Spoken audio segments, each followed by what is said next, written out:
أعوذ بالله من الشيطان الرجيم بسم الله الرحمن الرحيم الحمد لله رب العالمين الرحمن الرحيم مالك يوم الدين إياك نعبد وإياك نستعين اهدنا الصراط المستقيم صراط الذين أنعمت عليهم غير المغضوب عليهم ولا الضالين.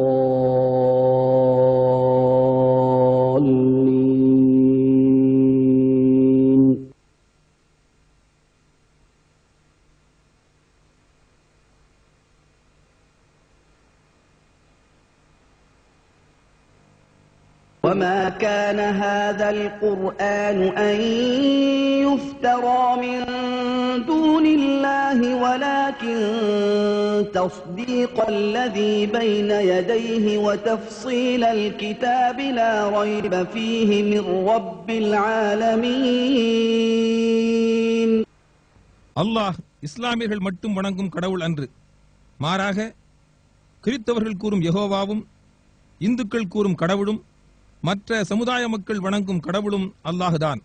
ஒவ்வொரு காலகட்டத்திலும் மனித சமுதாயத்தை நேரான பாதையின் பக்கம் கொண்டு செல்ல படைத்த இறைவனிடமிருந்து வேதங்கள் திருத்தூதர்கள் வழியாக அளிக்கப்பட்டுக் கொண்டிருந்தன.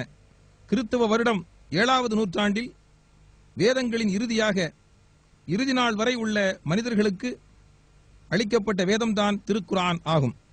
அறிவியல் முன்னேற்றத்தால் மனிதனின் வளர்ச்சி அதிகமாக இருந்தாலும் 14 நூற்றாண்டுகளுக்கு முன் இறைக்கருளப்பட்ட இந்த திருக்குர்ஆனின் எந்த ஒரு கருத்தும் தவறானது என்று இன்று வரை எவராலும் நிரூபிக்க முடியவில்லை. அதைப்போல் குர்ஆனில் கூறப்பட்ட வரலாற்று செய்திகள் 100% உண்மையானவை என்பதை இப்பூமியில் பயணம் சென்றால் நம்மால் உணர முடியும். பூமியில் பயணம் செய்து கடந்த கால வரலாற்றை படித்து படிப்பினை பெற திருக்குர்ஆன் நமக்கு கட்டளையிடுகிறது. சூரா அன்-நம்ல் அத்தியாயம் 27 வசனம் 69. قُلْ سِيرُوا فِي الْأَرْضِ فَانظُرُوا كَيْفَ كَانَ عَاقِبَةُ الْمُجْرِمِينَ. பூமியில் பிரயாணம் செய்து குற்றவாளிகளின் முடிவு என்னாயிற்று என்று பாருங்கள் என்று அவர்களிடம் நபியே நீர் கூறுவீராக.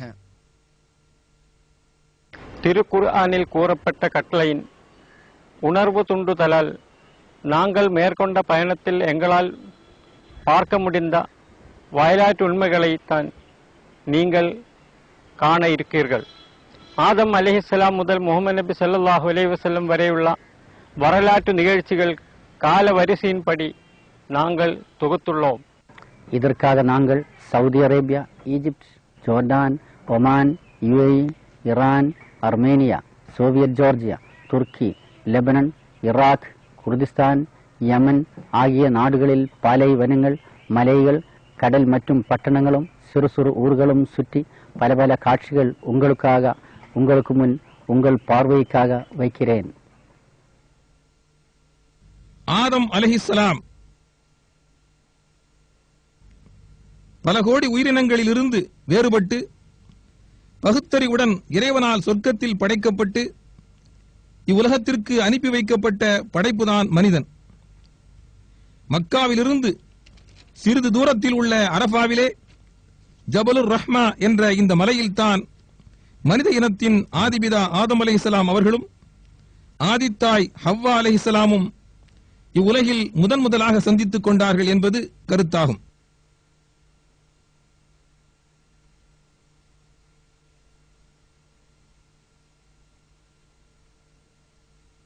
நூஹ் அலைஹிஸ்ஸலாம் இறைத்தூதர் நூஹ் நபி வாழ்ந்த இடங்கள் இப்போது ஈராக்கில் உள்ளன. சிலைகளை வணங்கிக் கொண்டிருந்த சுமேரிய மக்களை நூஹ் நபி உண்மையான நம்பிக்கையின் பக்கம் அழைத்தார்கள். அவர்கள் 950 வருடங்கள் அந்த அழைப்பு பணியை செய்ததாக திருக்குர்ஆன் கூறுகின்றது. நீண்ட காலம் அழைப்பு பணி செய்தும் ஒரு சிலர் மட்டும்தான் அவரது பிரச்சாரத்தை ஏற்றுக்கொண்டார்கள். நிராகரிப்போராக இருக்கும் பெருவாரியான மக்களை அழிப்பதற்கு இறைவன் நாடினான்.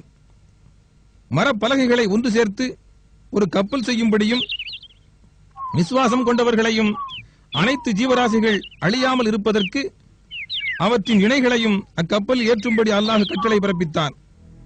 وَنَصَرْنَاهُ مِنَ الْقَوْمِ الَّذِينَ كَذَّبُوا بِآيَاتِنَا إِنَّهُمْ كَانُوا ஈராக்கில் கூஃபாவில் உள்ள இந்த இடத்தில் வைத்துத்தான் அந்த கப்பல் செய்யப்பட்டது என்பது பிரபலமான கருத்தாகும். இப்போது நீங்கள் பார்த்துக் கொண்டிருப்பது வரலாற்று சிறப்புமிக்க கூஃபா பள்ளியாகும்.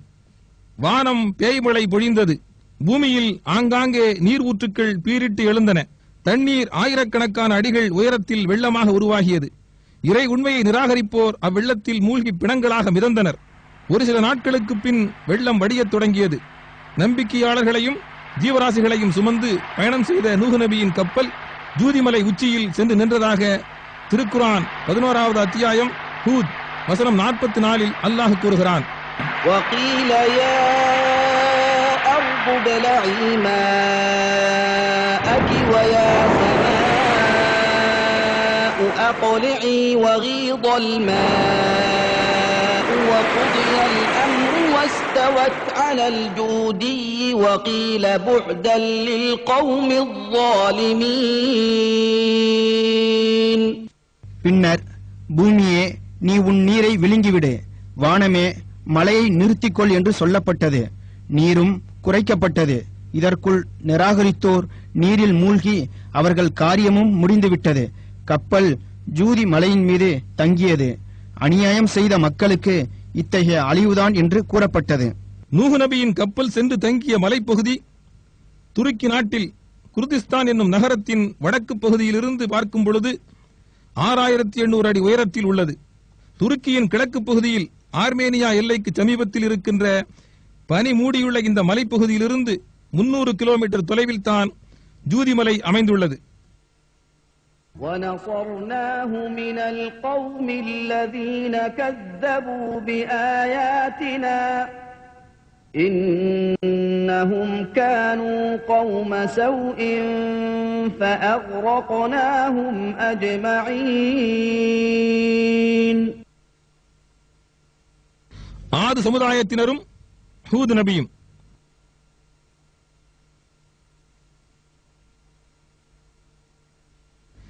ஏறத்தாழ 7000 ஆண்டுகளுக்கு முன்னர் இன்று ஓமான் என்று அழைக்கப்படுகிற நாட்டை சார்ந்த சிசுர் என்னும் ஊரில் புதைந்து போனதும் கிபி 1992 ஆண்டில் நடைபெற்ற புதைபொருள் ஆராய்ச்சியின் போது கண்டுபிடிக்கப்பட்டதுமான அஹ்காஃப் என்ற உபார் என்னும் இடத்தை நோக்கி போய்க் கொண்டிருக்கிறோம். இது ஓமான் நாட்டைச் சேர்ந்த சலாலா என்ற நகரமாகும். இங்கிருந்து 172 கிலோமீட்டர் தூரம் பாலைவனம் வழியாக பயணம் செய்தால் உபாரை அடையலாம். ஹூத் நபியின் கூட்டத்தார்களான ஆது சமுதாயத்தினர் வாழ்ந்திருந்த இடம்தான் உபார்.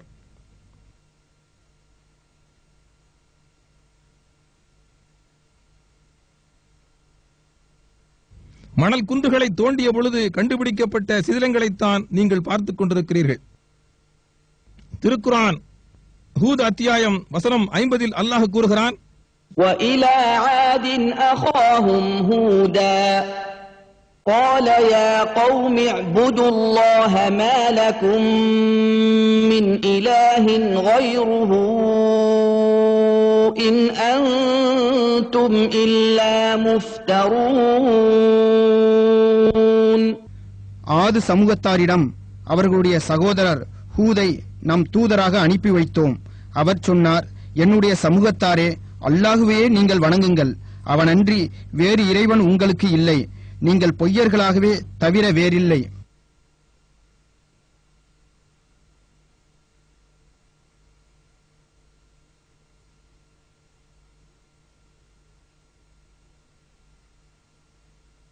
அத்தியாயம் ஹூதில் தொடர்ந்து வரக்கூடிய வசனங்களில் ஹூத் நபி பிரச்சாரம் செய்த இறை செய்தியை மக்கள் புறக்கணித்து நிராகரித்ததாக கூறப்பட்டுள்ளது.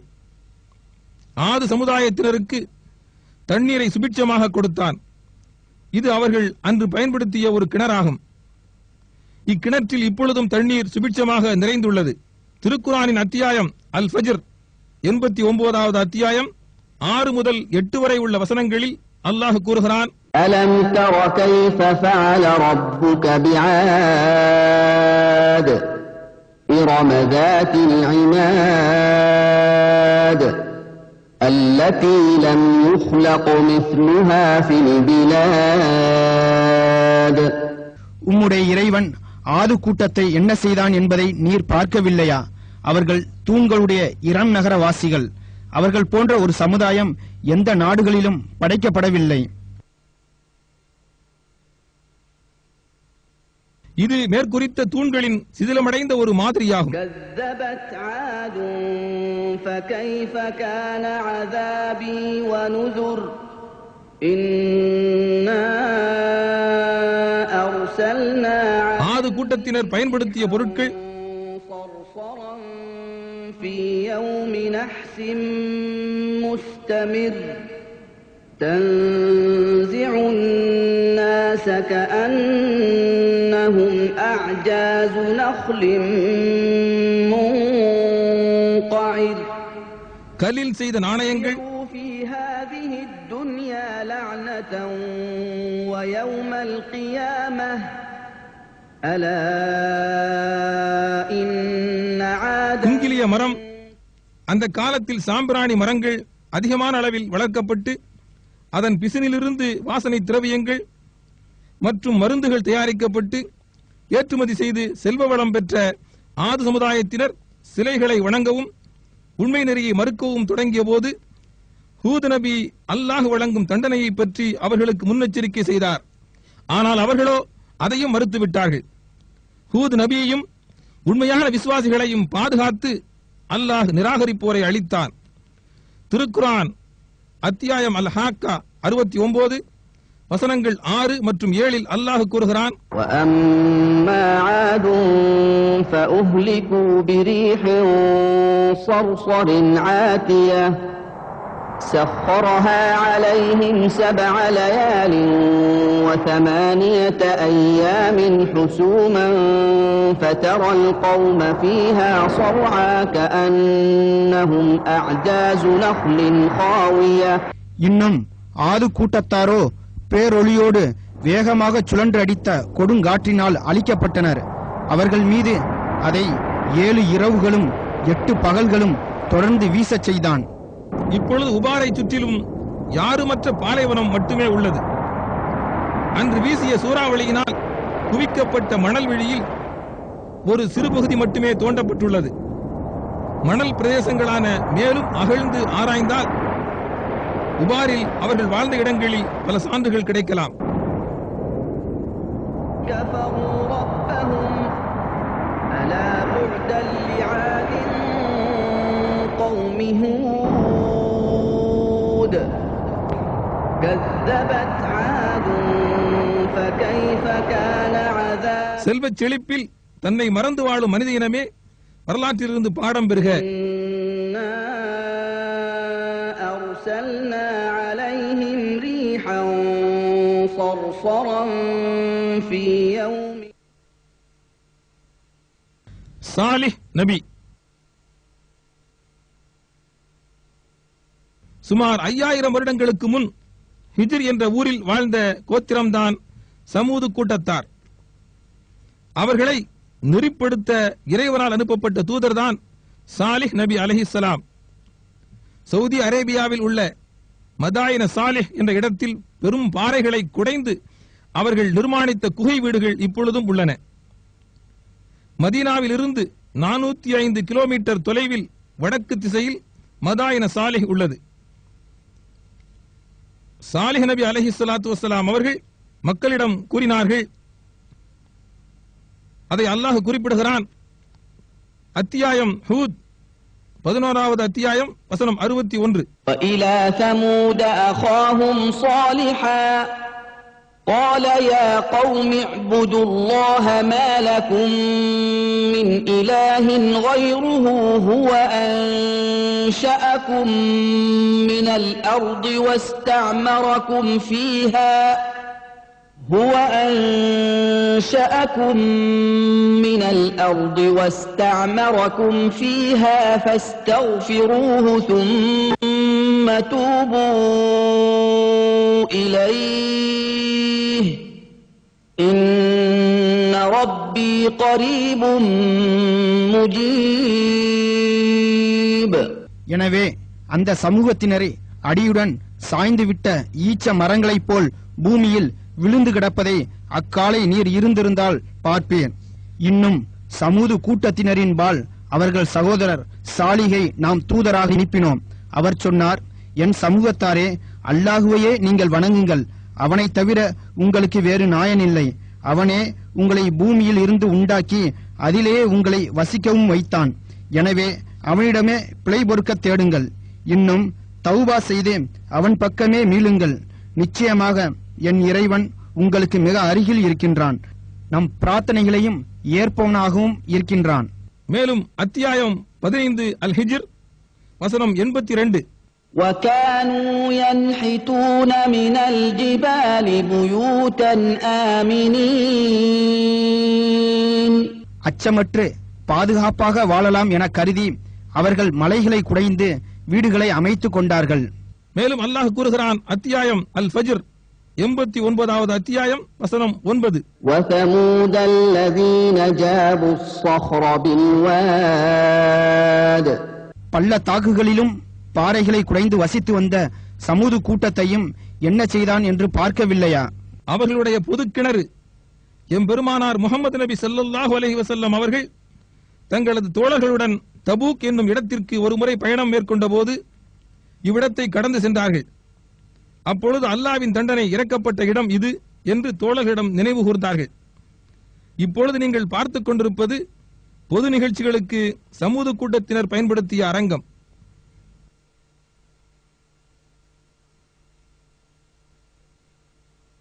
அவர்கள் பயன்படுத்திய பாத்திரங்கள் அல் உலா அருங்காட்சியகத்தில் வைக்கப்பட்டுள்ளன. சமூது கூட்டத்தினர் 9 வன்முறை சங்கங்களாக செயல்பட்டு பல தெய்வ வணக்கம் செய்தல், கொள்ளையடித்தல், அக்கிரமச் செயல்கள் புரிதல் போன்றவைகளில் பரவலாக ஈடுபட்டனர்.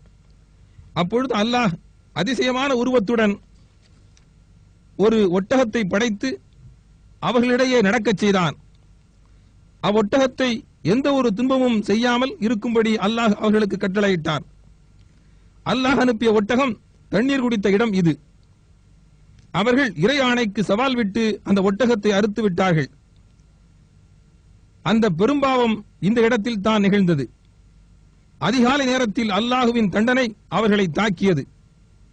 அல்லாஹ் கூறுகிறான், சூரா ஹூத் அத்தியாயம் 11 வசனம் 67. وَأَخَذَ الَّذِينَ ظَلَمُوا الصَّيْحَةُ فَأَصْبَحُوا فِي دِيَارِهِمْ جَاثِمِينَ. அநியாயம் செய்து கொண்டிருந்தவர்களை பயங்கரமான பேரிடி முழக்கம் பிடித்துக் கொண்டது. அதனால் அவர்கள் தங்கள் வீடுகளிலே அழிந்து போய் கிடந்தனர். وَأَمَّا ثَمُودُ فَهَدَيْنَاهُمْ فَاسْتَحَبُّوا الْعَمَى عَلَى الْهُدَى فَأَخَذَتْهُمْ صَاعِقَةُ الْعَذَابِ الْهُونِ بِمَا كَانُوا يَكْسِبُونَ. இந்த வரலாற்று செய்தியைத்தான் அல் உலா அருங்காட்சியக இயக்குனர் விவரிக்கின்றார்.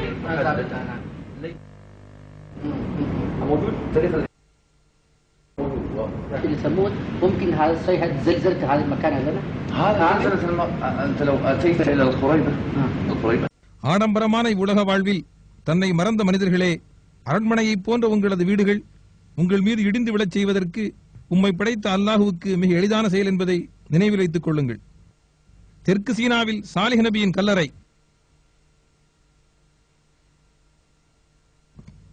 இப்ராஹிம் அலைஹிஸ்ஸலாம் ஈராக்கின் தெற்கில் பகதாத் நகரிலிருந்து சுமார் 400 கிலோமீட்டர் தொலைவில் அந்நாசிரியா என்ற நகரம் உள்ளது. அங்கிருந்து 15 கிலோமீட்டர் தொலைவில் பாபிலோனியாவில் உள்ள ஊர் என்று அழைக்கப்படுகிற நாடுதான் இப்ராஹிம் நபியின் நாடாகும். அந்த நாசிரியா நகரம் யூப்ரட்டிஸ் ஆற்றங்கரையில் அமைந்துள்ளது. சுமார் 4000 ஆண்டுகளுக்கு முன்பு கலீலுல்லாஹ் இப்ராஹிம் அலைஹிஸ்ஸலாம் இங்குதான் பிறந்தார்கள்.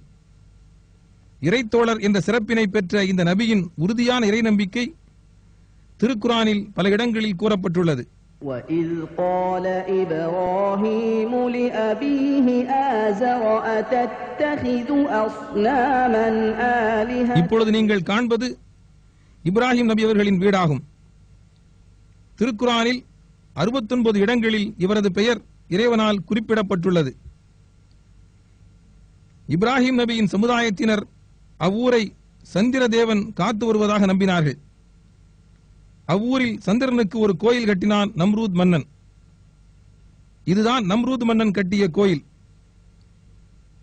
பிற்காலத்தில் அந்த கோவிலை மக்கள் புதுப்பித்தார்கள். எங்களோடு உள்ளவர் ஈராக் ராணுவ வீரரும் பயண வழிகாட்டியும் ஆவார். சுமார் 5000 தேவர்களையும் தேவிகளையும் சிலை வடிவில் வணங்கிக் கொண்டிருந்த தனது சமுதாயத்தினர் தம் தந்தை மற்றும் ஊர் நம்மு என்று அழைக்கப்பட்ட நம்ரூது மன்னனிடமும் சிலை வணக்கத்தின் பகுத்தறிவுக்கு பொருத்தமில்லாத நிலைகளை இப்ராஹிம் அலைஹிஸ்ஸலாம் எடுத்துக் கூறினார். மேலும் கேட்பதற்கோ காண்பதற்கோ இயலாததும் மக்கள் தம் கரங்களால் செய்ததுமான இச்சிலைகளை வணங்குவது அறிவில்லாத செயல் என்பதையும் அது இறைவனுக்கு மாறு செய்வதாகும் என்பதையும் மக்களுக்கு தெளிவுபடுத்தினார். நம்ரூது மன்னனின் அரண்மனை அஸ்திவாரம் சுமார் 38 மீட்டர் நீளமும் அதே அளவு அகலமும் உள்ள இந்த அரண்மனையில் ஏறக்குறைய 30 அறைகள் இருந்தன. சிலைகள் உயிரற்றவை என்பதை நிரூபிப்பதற்கு இப்ராஹிம் நபி ஒரு தந்திரம் செய்தார்கள். சிறிய சிலைகள் பலவற்றை கோடாரியால் உடைத்து பெரிய சிலையின் கழுத்தில் கோடாரியை தொங்கவிட்டார். இச்செயலால் கோபமுற்ற அவரது சமுதாயத்தினர் அவரை நெருப்பில் தள்ளி கொலை செய்ய முடிவெடுத்தனர். பிரபஞ்ச நாதனான அல்லாஹ்வை மட்டும்தான் வணங்க வேண்டும் என்ற உண்மையை வெளிப்படையாக அறிவித்த கண்ணியமிக்க அந்த இறைத்தூதர் சிறிதும் கருணையின்றி நெருப்பு குண்டத்தில் தூக்கி எறியப்பட்டார். ஆனால் எல்லாவற்றையும் எரிக்கும் ஆற்றல் உள்ள நெருப்பிற்கு அந்த ஆற்றல் இல்லாமல் போகும்படி அல்லாஹ் ஆணையிட்டான். சூரா அல் அன்பியா அத்தியாயம் 21 வசனம் 69. قُلْنَا يَا نَارُ كُونِي بَرْدًا وَسَلَامًا عَلَى إِبْرَاهِيمَ وَأَرَادُوا بِهِ كَيْدًا فَجَعَلْنَاهُمُ الْأَخْسَرِينَ. நெருப்பே, இப்ராஹிம் மீது நீர் குளிர்ச்சியாகவும் சுகம் அளிக்கக்கூடியதாகவும் ஆகிவிடு என்று நாம் கூறினோம்.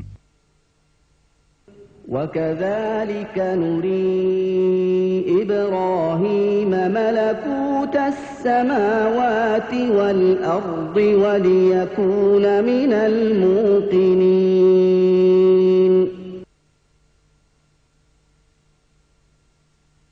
இப்ராஹிம் அலைஹிஸ்ஸலாம் தனது நாட்டையும் வீட்டையும் விடுத்து 1200க்கும் மேற்பட்ட கிலோமீட்டர் தொலைவை கரடுமுரடான பாதைகளை கடந்து பாலஸ்தீனத்தை அடைந்தார். இது அல் கலீல் என்ற ஹெப்ரான் பட்டணம்.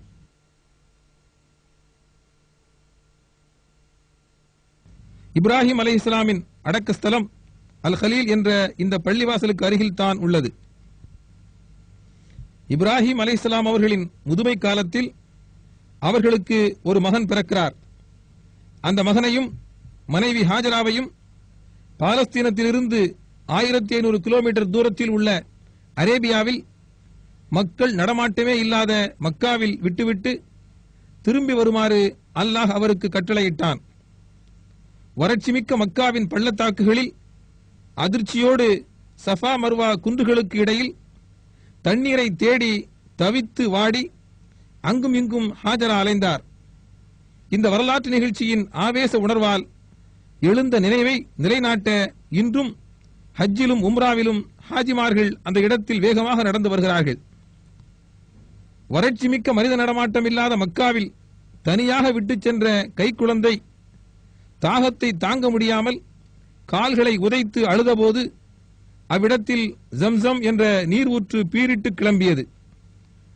கொடிய பாலைவனத்தில் இந்த அற்புத நீரூற்றில் 4000 வருடங்களுக்கு பிறகும் நிறையவே நீர் உள்ளது. லட்சோப லட்சம் மக்கள் பயன்படுத்தியும் வற்றாத இந்த அற்புத நீரூற்று கருணை மிகுந்த இறைவன் மக்காவாசிகளுக்கும் இறை விருந்தினர்களாக வரும் ஹாஜிகளுக்கும் ஏற்படுத்திய ஒரு பெரும் அருட்கொடையாகும். இப்ராஹிம் அலைஹிஸ்ஸலாம் அவர்கள் பாலைவனத்தில் விட்டுச் சென்ற இஸ்மாயில் என்ற கைக்குழந்தை வளர்ந்து நடக்கும் பருவத்தை அடைந்ததும் அவரது கைகளால் அச்சிறு குழந்தையை அறுத்து பலியிடும்படி இப்ராஹிம் அலைஹிஸ்ஸலாம் அவர்களுக்கு இறைவன் ஆணையிட்டான். இதனை நிறைவேற்றுவதற்கு இப்ராஹிம் அலைஹிஸ்ஸலாம் பாலஸ்தீனத்திலிருந்து மீண்டும் மக்காவுக்கு வந்தார். மகனுடன் மினாவுக்கு புறப்பட்ட இப்ராஹிம் அலைஹிஸ்ஸலாம் இந்த இடத்திற்கு வந்து சேர்ந்த பொழுது ஷைத்தான் அசரீரியாக அவரை அச்செயலிலிருந்தும் தடுத்து திசை திருப்ப முயற்சி செய்தான். அந்த அசரீரியின் ஓசை கேட்ட இடத்தை நோக்கி இப்ராஹிம் அலைஹிஸ்ஸலாம் அவர்கள் கல்லெடுத்து அடித்த இடம்தான் இது. எம்பெருமானார் முஹம்மது ஸல்லல்லாஹு அலைஹி வஸல்லம் அவர்களின் கட்டளைக்கு இணங்கச் செய்யக்கூடிய ஹஜ்ஜில் அதே இடத்தில் கல்லால் அடிக்கும் பொழுது சகலவிதமான தீய சக்திகளையும் தீமைகளையும் எதிர்க்கக்கூடிய நம்பிக்கையும் உற்சாகமும் நம் உள்ளத்தில் ஏற்படாவிட்டால் அந்த ஹஜ்ஜு ஆத்மா இல்லாத சடங்கு மட்டுமாகிவிடும். ஷைத்தானை அடிப்பதற்காக எரியப்படும் கற்கள் இந்த வட்டத்திற்குள் விழுந்தால் போதுமானது. அவை தூண்களில் பட வேண்டும் என்கிற அவசியமில்லை. அல்லாஹு அக்பர், அதாவது அல்லாஹ் மிகப்பெரியவன் என்று குரல் எழுப்பி வலியுறுத்தி கற்களை எறிய வேண்டும். மினாவில் கல்லெறியும் பொழுது ஹாஜிகள் தங்களுக்கு எல்லாவற்றையும் விட இறைவனின் பொருத்தம்தான் மிகப்பெரியது என்ற உறுதிமொழியைத்தான் கூறுகிறார்கள். இப்ராஹிம் அலைஹிஸ்ஸலாம் அவர்கள் தம் மகனை அறுப்பதற்காக தரையில் படுக்க வைக்கிறார். அப்பொழுது இறைவன் கூறினான், வேண்டாம் இப்ராஹிம், நீர் என் கட்டளை நிறைவேற்றிவிட்டீர். உம் மகனுக்கு பதிலாக ஒரு ஆட்டை அறுப்பீராக. அல்லாஹ்வின் திருப்பொருத்தத்தை அடைவதற்காக எதையும் தியாகம் செய்வதற்குள்ள மனப்பான்மையை உருவாக்குவதுதான் இந்த திருப்பலியின் நோக்கமாகும். இப்ராஹிம் அலைஹிஸ்ஸலாம் அவர்களின் மகன் இஸ்மாயில் அலைஹிஸ்ஸலாம் அவர்கள் வளர்ந்து வாலிப வயதை அடைந்ததும் அவர்கள் இருவருக்கும் காபாவை அதன் பழமையான அஸ்திவாரத்திலிருந்து எழுப்பும்படி அல்லாஹ் கட்டளையிட்டான். உலக முஸ்லிம்களின் ஆன்மீக மையமாய் திகழும் இந்த இறை இல்லத்தை வலம் வருவது ஹஜ்ஜிலும் உம்ராவிலும் கடமையான செயலாகும். அலாஸ்கா முதல் ஃபிஜி தீவுகள் வரை விரிந்து பறந்து வியாபித்த விசாலமான இவ்வுலகத்தின் சுமார் 200 நாடுகளில் இருந்து பல லட்சக்கணக்கான மக்கள் ஹஜ்ஜை நிறைவேற்றுவதற்கு இந்த புனிதமான இறை இல்லத்தை நோக்கி வருகிறார்கள். மொழி, தேசம், நிறம், ஜாதி என்னும் வேறுபாடுகள் இல்லாமல் மஸ்ஜிதுல் ஹராம் என்ற இந்த இறை இல்லத்தில் தோளோடு தோள் சேர நின்று தொழக்கூடிய ஹாஜிகளைத்தான் நாம் பார்க்கிறோம்.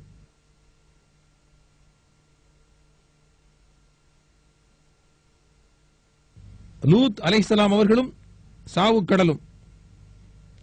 இது ஜோர்டான் நாட்டின் தலைநகரம் அம்மான். இங்கிருந்து 55 கிலோமீட்டர் தொலைவில் தான் சாக்கடல் உள்ளது. இப்ராஹிம் அலைஹிஸ்ஸலாமுடைய சகோதரனின் மகன் லூத் அலைஹிஸ்ஸலாம் அவர்கள் பாலஸ்தீன நாட்டின் கிழக்கு பகுதிக்கு அல்லாஹ் நபியாக அனுப்பினான். அதில் சதோம் என்பது மிகவும் முக்கியமான நகரமாகும். 4000 வருடங்களுக்கு முன்பு ஓரின புணர்ச்சியில் ஈடுபட்ட தமது சமுதாயத்தவரிடம் அந்த மானக்கேடான செயலை விட்டுவிட லூத் அலைஹிஸ்ஸலாம் அவர்கள் கட்டளையிட்டார். ஆனால் அச்சமுதாயத்தினரோ இந்த தீய செயலை விட்டுவிடாமல் மிகவும் பகிரங்கமாக தொடர்ந்து செய்து வந்தனர். மேலும் அவர்கள் பொதுமக்களிடம் கொள்ளையடித்தும் அநியாயம் செய்து வந்தார்கள். பாவகரமான இச்செயல்களில் மூழ்கி கிடந்த தமது சமுதாயத்தினரை தூய்மைப்படுத்தி இறை தண்டனையிலிருந்து காப்பாற்ற முயற்சி செய்தார். ஆனால் அவர்கள் அவரது மனைவியை தவிர மற்றவர்களிடம் மட்டுமே அவரது கட்டளையை ஏற்றுக்கொண்டனர். அந்நாட்டை அழிப்பதற்கு மனித உருவத்தில் அல்லாஹ் அனுப்பி வைத்த மலக்குகளை அச்சமுதாயத்தினர் இப்பாவச் செயலில் ஈடுபடுத்த ஓடி வந்தனர். லூத் அலைஹிஸ்ஸலாம் அவர்களையும் அவரது மனைவியை தவிர மற்றுமுள்ள அவரது குடும்பத்தினரையும் அவ்வூரை விட்டு வெளியேற்றும்படி மலக்குகள் வழியாக அல்லாஹ் ஆணையிட்டான். அதற்கு பின் நிகழ்ந்த நிகழ்ச்சியை திருக்குர்ஆன் கூறுகிறது. சூரா ஹூத் அத்தியாயம் 11 வசனம் 82. فلما جاء أمرنا جعلنا عاليها سافلها وأمطرنا عليها حجارة من سجيل منضود. எனவே தண்டனை பற்றிய நம் கட்டளை வந்து விட்டபோது நாம் அவ்வூரின் அதன் மேல்தட்டை கீழ்த்தட்டாக்கி விட்டோம். இன்னும் அதன் மீது சுடப்பட்ட செங்கற்களை மலை போல் பொழிய வைத்தோம். ஓரின புணர்ச்சி என்னும் பாவச் செயலில் ஈடுபட்ட அந்த கூட்டத்தினரை அழிப்பதற்கு அல்லாஹ் ரசாயன மழையை பொழியச் செய்தான். பூகம்பத்தையும் ஏற்படுத்தினான். அதன் விளைவாக உருவானதுதான் இந்த சாக்கடல். இக்கடலில் உள்ள உப்பின் அளவு சாதாரண கடல் நீரில் உள்ள உப்பின் அளவை விட 8 மடங்கு அதிகமானதாகும். இந்த உப்பு மற்றும் ரசாயன பொருள்களும் அதிகமான அளவில் கலந்ததால் அடர்த்தி அதிகமாகிவிட்ட இந்நீரில் விழும் எல்லா பொருள்களும் மூழ்காமல் மிதப்பதை காணலாம். உயிரினம் உயிர் வாழ இயலாத காரணத்தால் இக்கடல் சாக்கடல், அல் பஹ்ருல் மையித், டெட் சி என்றெல்லாம் அழைக்கப்படுகிறது. 82 கிலோமீட்டர் நீளமும் 18 கிலோமீட்டர் அகலமும் உள்ள இக்கடலின் நடுப்பகுதி 1400 அடி வரை ஆழமானது. இக்கடலின் அக்கறையில் பாலஸ்தீன் உள்ளது. கடல் மட்டத்திலிருந்து 1300 அடி கீழே இருக்கும் இக்கடல் ஜோர்டானுக்கும் இஸ்ரேலுக்கும் இடையில் உள்ளது. சூரா அல் அன்கபூத் அத்தியாயம் 29 வசனம் 34-35. إنا منزلون على أهل هذه القرية رجزا من السماء بما كانوا يفسقون ولقد تركنا منها آية بينة لقوم يعقلون. நிச்சயமாக நாங்கள் இவ்வூரார் மீது இவர்கள் செய்து கொண்டிருக்கும் பாவத்தின் காரணமாக வானத்திலிருந்து வேதனை இறக்குகிறவர்கள் ஆவோம். அவ்வாறே அவ்வூரார் அழிந்தனர். அறிவுள்ள சமூகத்தாருக்கு இதிலிருந்தும் நாம் ஒரு தெளிவான அத்தாட்சியை விட்டு வைத்துள்ளோம். இவ்வுலகில் ஓரின புணர்ச்சியில் ஈடுபடக்கூடிய எல்லா காலங்களிலும் உள்ள எல்லோருக்கும் ஒரு முன்னெச்சரிக்கையாக இக்கடலை அல்லாஹ் ஏற்படுத்தியுள்ளான். சதோம் நாட்டைச் சார்ந்தவர்கள் மீது அல்லாஹ்வுக்கு தனிப்பட்ட விரோதமும் இல்லை, நம் மீது தனிப்பட்ட அன்பும் இல்லை என்பதை நீங்கள் உணருங்கள்.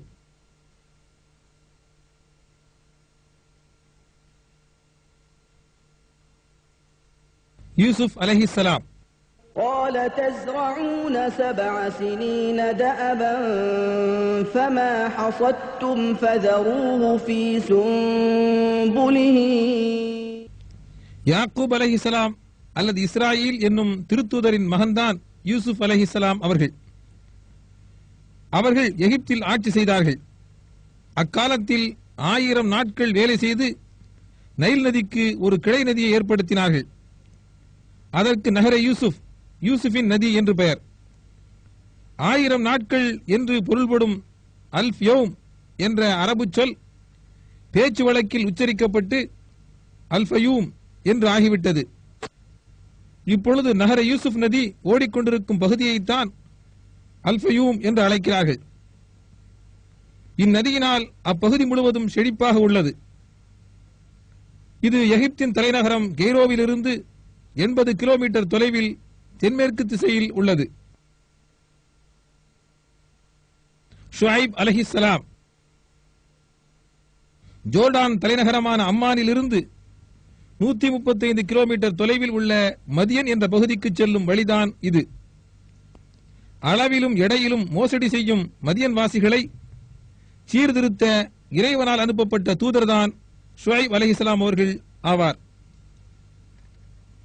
அல்லாவை மட்டுமே வணங்கவும் அளவிலும் எடையிலும் உண்மையை கடைபிடிக்கவும் அந்த மக்களுக்கு ஷுஐப் அலைஹிஸ்ஸலாம் நல்லுபதேசம் செய்தார். அவர் உபதேசித்த போதும் அவரை அம்மக்கள் கேலி செய்தனர். அந்த தவறுகளை தொடர்ந்து செய்து வந்தனர். அல்லாவின் தண்டனையிலிருந்தும் அவர்கள் தப்பவில்லை. சூரா ஹூத் அத்தியாயம் 11 வசனம் 94-95. ولما جاء أمرنا نجينا شعيبا والذين آمنوا معه برحمة منا وأخذت الذين ظلموا الصيحة وأخذت الذين ظلموا الصيحة فأصبحوا في ديارهم جاثمين. தண்டனைக்குரிய நம் கட்டளை வந்தபோது ஷுஐபையும் அவருடன் ஈமான் கொண்டவர்களையும் நமது ரஹ்மத்தை கொண்டு நாம் காப்பாற்றினோம். அநியாயம் செய்தவர்களை பேரிடியின் முழக்கம் பிடித்துக் கொண்டது. அவர்கள் தம் வீடுகளிலே இருந்தவாறே காலையில் இறந்து கிடந்தனர். அவ்வீடுகளில் அவர்கள் ஒரு காலத்திலும் வாழ்ந்திராதவர்கள் போல் ஆகிவிட்டனர். தெரிந்து கொள்ளுங்கள், சமூது கூட்டத்தார் சாப கேட்டினால் நாசமானது போன்று மரியனுக்கும் நாசம்தான். அளவிலும் எடையிலும் மோசடி செய்யக்கூடியவர்களுக்கு எல்லா காலங்களிலும் ஒரு முன்னெச்சரிக்கையாகவும் படிப்பினையாகவும் இந்த மதியன் பகுதி மனித நடமாட்டமே இல்லாத பிரதேசமாக இன்றும் இருந்து வருகிறது. قد جاءتكم بينة من ربكم فأوفوا الكيل والميزان ولا تبخسوا الناس أشياءهم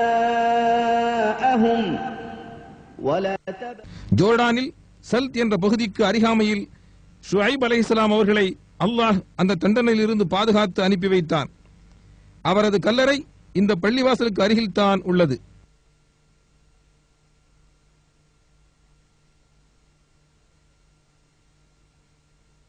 மூசா அலைஹிஸ்ஸலாம்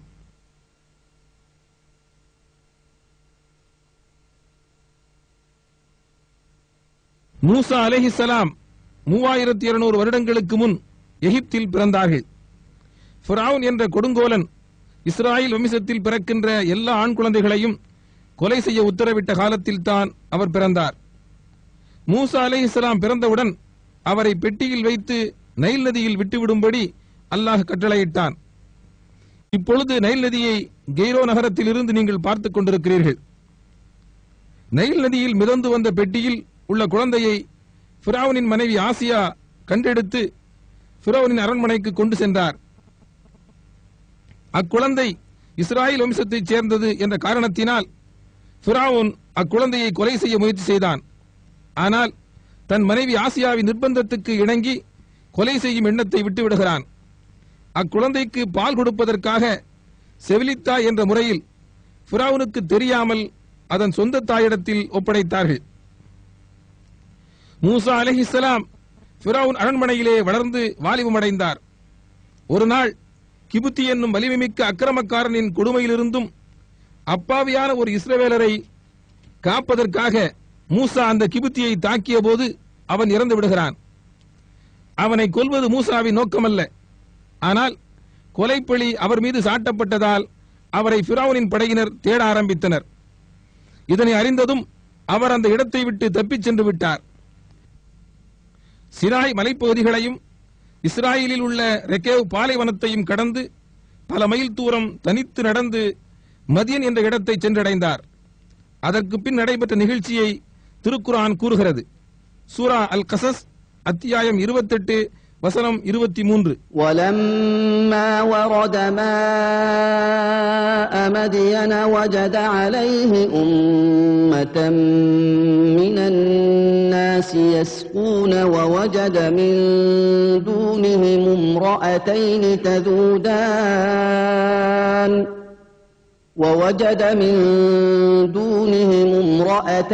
تذودان قال ما خطبكما قالتا لا نسقي حتى يصدر الرعاء وأبونا شيخ كبير.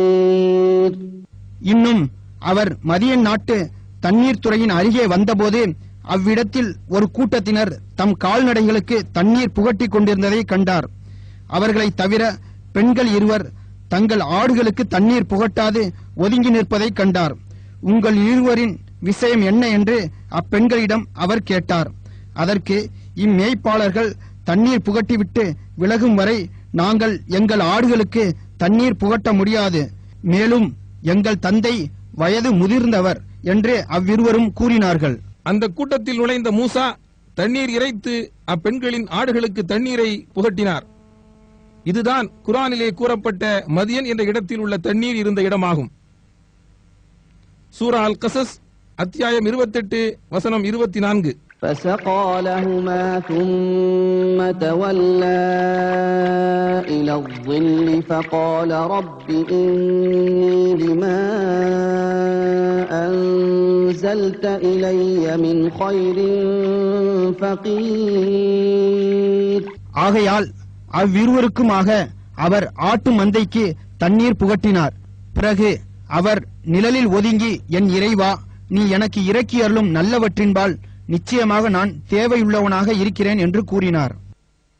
إحداهما تمشي على استحياء قالت إن இதுதான் மூசா நபி ஓய்வெடுத்த இடம். இங்கு ஓய்வெடுக்கும் போதுதான் அந்த இரு பெண்களில் ஒரு பெண் சிறிது வெட்கத்துடன் அங்கு வந்து, எங்கள் ஆடுகளுக்கு தண்ணீர் கொடுத்து உதவியதற்கு பரிசளிக்க எங்கள் தந்தை அழைக்கிறார் என்று கூறினார். அந்த தந்தை ஷுஐப் அலைஹிஸ்ஸலாம் ஆவார்.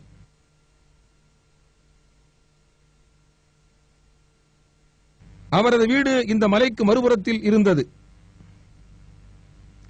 ஷுஐப் அலைஹிஸ்ஸலாம் தமது மக்களில் ஒருவரை 10 ஆண்டுகள் மூசா அலைஹிஸ்ஸலாம் அவர்கள் ஆடு மேய்த்து திருமணம் செய்து கொள்ள வேண்டும் என்ற நிபந்தனையில் திருமணம் செய்து கொடுத்தார். அதற்கு பின் 10 ஆண்டுகள் மதியனில் வாழ்ந்த பிறகு மனைவியை அழைத்துக் கொண்டு மூசா அலைஹிஸ்ஸலாம் அவர்கள் அங்கிருந்து புறப்பட்டு இப்பொழுது எகிப்தை சார்ந்த தெற்கு சினாயில் உள்ள இந்த துவா பள்ளத்தாக்கிற்கு வந்து சேர்ந்தார். இரவில் அந்த இருளில் அல்லாஹ் அவரிடம் நேரில் பேசினான். அதற்கு பிறகு நிகழ்ந்த சம்பவங்களை சூரத்து தாஹா அத்தியாயம் 20 வசனங்கள் 12 முதல் 14 வரை உள்ள வசனங்களில் அல்லாஹ் விவரிக்கிறான். فلما أتاها نودي يا موسى إني أنا ربك فاخلع نعليك إنك بالوادي المقدس طوى. நிச்சயமாக நான் தான் உம்முடைய இறைவன். நீர் உன் காலணிகள் இரண்டையும் கலற்றிவிடும். நிச்சயமாக நீர் துவா என்னும் புனிதமான பள்ளத்தாக்கில் இருக்கிறீர். இன்னும் நான் உம்மை என் தூதராக தேர்ந்தெடுத்தேன். ஆதலால் வஹீயின் வாயிலாக உமக்கு அறிவிக்கப்படுவதற்கு நீர் செவியேற்பீராக. நிச்சயமாக நான் தான் அல்லாஹ், என்னை தவிர வேறு நாயன் இல்லை. ஆகவே என்னையே நீர் வணங்கும், என்னை தியானிக்கும் பொருட்டு தொழுகை நிலை நிறுத்துவீராக. துவா பள்ளத்தாக்கில் மேற்குறிப்பிட்ட இடத்தில் கிபி 330 கான்ஸ்டன்டைன் என்ற கிறிஸ்தவ அரசன் நிர்மாணித்து கிபி 530 ஜஸ்டீனிய மன்னரின் உத்தரவின்படி விரிவு செய்யப்பட்டதுமான புனித கேதரின் என்ற கிறிஸ்தவ மடம்தான் இது. فلما قضى موسى الأجل وسار بأهله آنس من جانب الطور نارا قال لأهلهم كثوا إني آنست نارا لعلي آتيكم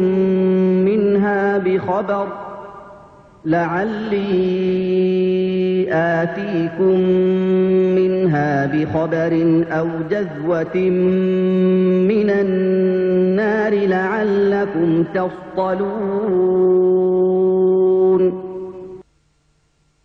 وأن ألق عصاك فلما رآها تهتز كأنها جان. மூசா அலைஹிஸ்ஸலாம் அவர்கள் அல்லாஹ்விடம் நீண்டதொரு உரையாடலை நிகழ்த்தியது ஒரு மரத்திற்கு அருகில் இருந்துதான். சூரத்துல் கசஸ் அத்தியாயம் 28 வசனம் 30.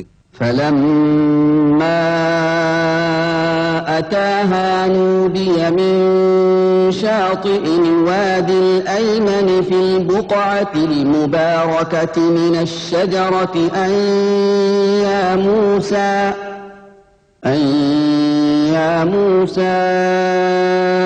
إني أنا الله رب العالمين.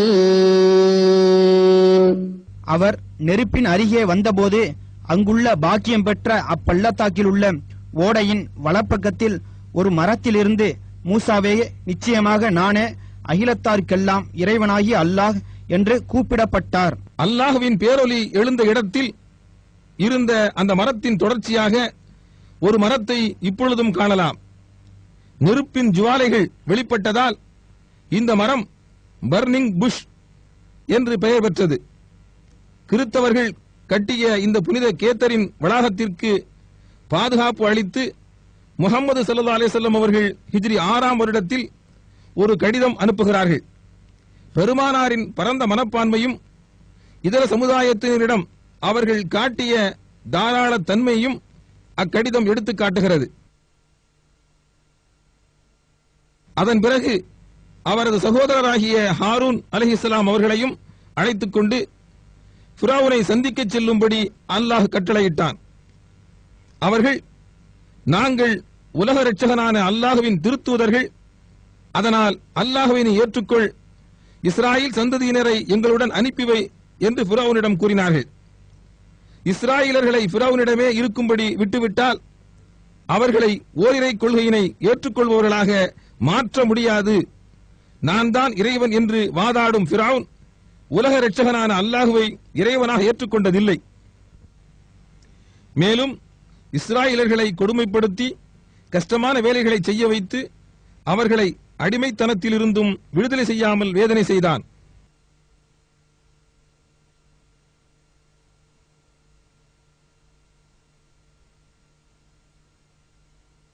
எகிப்தில் உள்ள பிரமிடுகள் இஸ்ராயேலர்களை கொடுமைப்படுத்தி கடினமான வேலைகளை செய்ய வைத்து எகிப்தில் உள்ள கீசா என்ற பகுதியில் பராவோ மன்னர்களால் கட்டப்பட்ட பிரமிடுகள் உலக அதிசயங்களில் ஒன்றாக இப்பொழுதும் காட்சியளிக்கிறது. கிமு 5000 முதல் கிமு 322ஆம் வருடம் வரை எகிப்தில் ஆட்சி செய்த அரச பரம்பரையினர்தான் பராவோ ஆவர். மரணத்திற்கு பிறகும் தங்களது உடல்களை மம்மிகளாக செய்து அழியாமல் பாதுகாப்பதற்காக ஒரு சில மன்னர்களால் உருவாக்கப்பட்டவைதான் பிரமிடுகள் ஆகும். கிமு 2650இல் கட்டப்பட்ட சியோப்ஸ் என்ற குஃபு அரசனின் இந்த பிரமிடுதான் மிக பெரியதாகும்.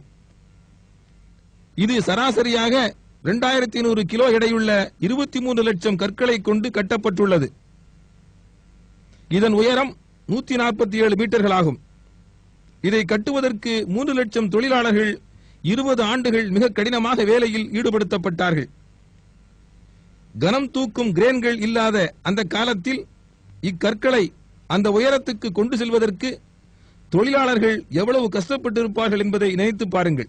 கீசாவில் உள்ள 2வது பிரமிடு செஃபேன் என்ற அரசனுடையதும் 3வது பிரமிடு மைசேரினஸ் அரசனுடையதும் ஆகும். சிறிய 3 பிரமிடுகள் அரசிகளுடையதாகும். பரோவா அரசர்கள் இஸ்ராயேலர்களை துன்புறுத்தி வந்ததாக திருக்குர்ஆன் சூரா அல் அராஃப் அத்தியாயம் 7 வசனம் 129இல் கூறுகிறது.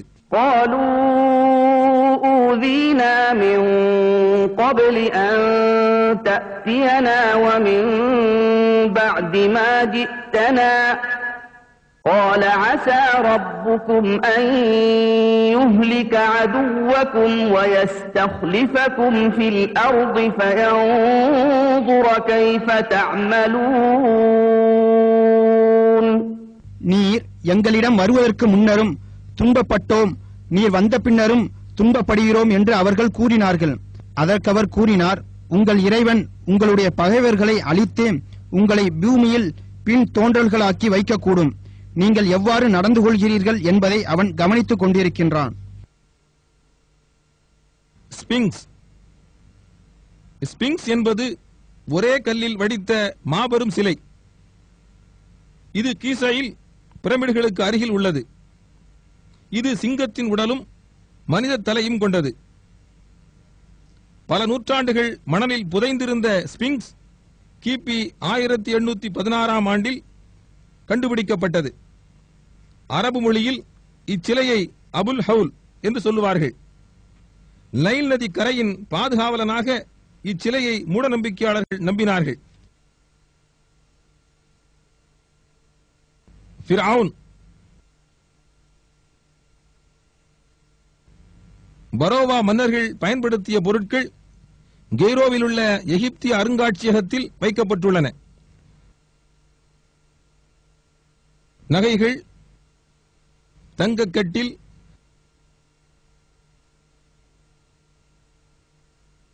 மற்றும் நாணயங்கள்,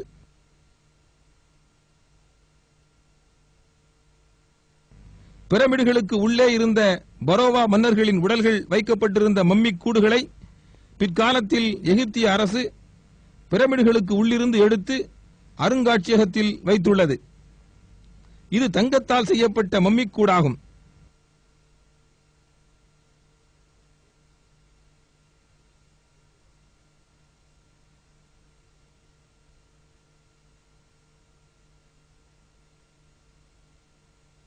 இது தூத்தன் காமன் என்ற பரோவா மன்னருடைய முகமூடியாகும்.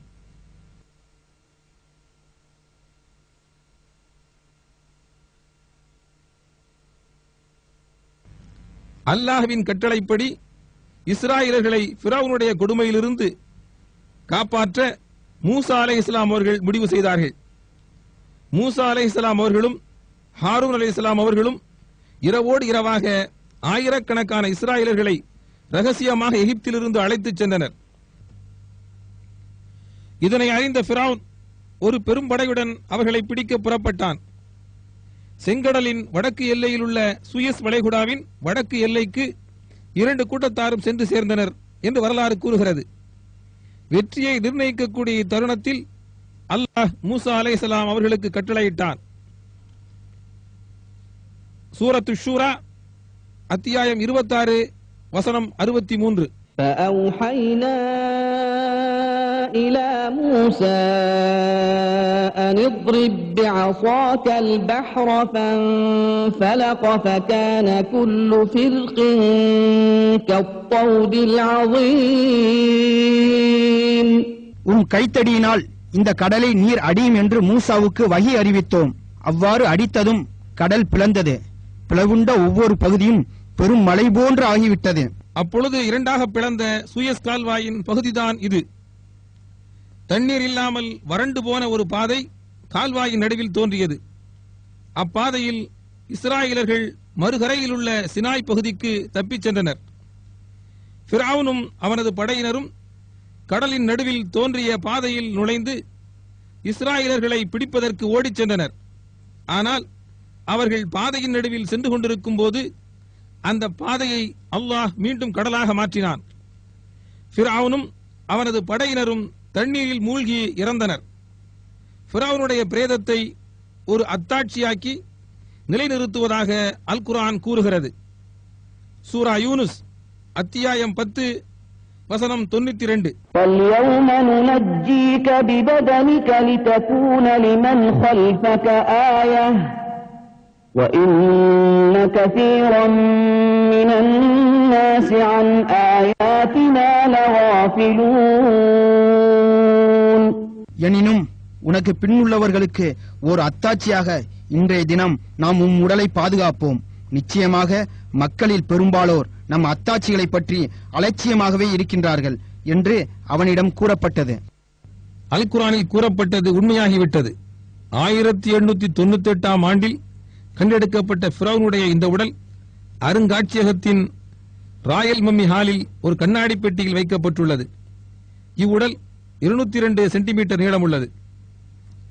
கிமு 1735 தண்ணீரில் மூழ்கடிக்கப்பட்டு இறந்து போன ஃபிரௌனின் உடல் 3133 ஆண்டுகளாகியும் கெட்டுப் போகாமல் அல்லாஹ் கூறியது போல பாதுகாக்கப்பட்டிருப்பது அல் குர்ஆன் ஒரு இறைவேதம் என்பதற்கு மாபெரும் சான்றாகும். இதே அருங்காட்சியகத்தில் வைக்கப்பட்டுள்ள ஏனைய பரோவா மன்னர்களின் உடல்கள் குடல்கள் எடுக்கப்பட்டு மருந்தால் நனைக்கப்பட்டு துணிகளால் சுற்றப்பட்டு பாதுகாக்கப்பட்ட மம்மிகளாக உள்ளன. ஆனால் குர்ஆனில் கூறப்பட்ட இரண்டாவது இராம்சஸ் என்ற ஃபிரௌனின் உடல் மம்மி இல்லை என்பது குறிப்பிடத்தக்கது.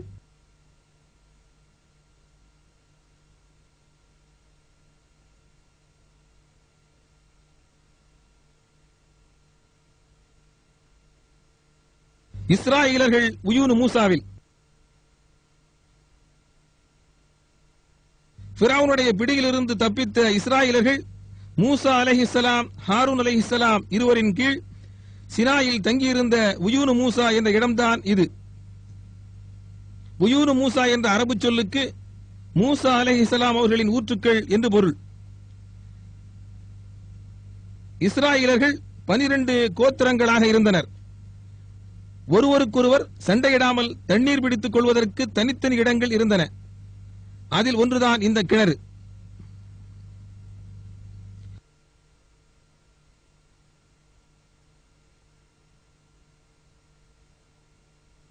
யாருமற்ற சினாயில் இஸ்ராயலர் பயன்படுத்தியதும் இன்றும் உள்ளதுமான மற்றொரு ஊற்றுதான் இது.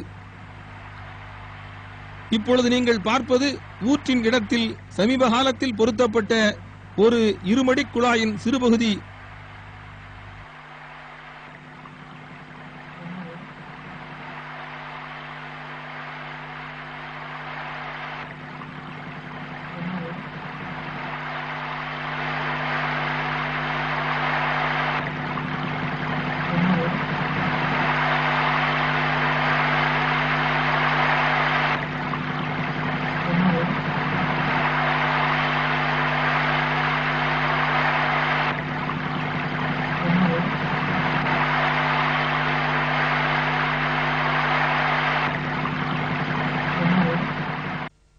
ஏனைய சில கோத்திரங்களின் தண்ணீர் இடங்கள் சினாயில் சில கிலோமீட்டர்கள் சுற்றளவில் இப்பொழுதும் வற்றாமல் உள்ளன.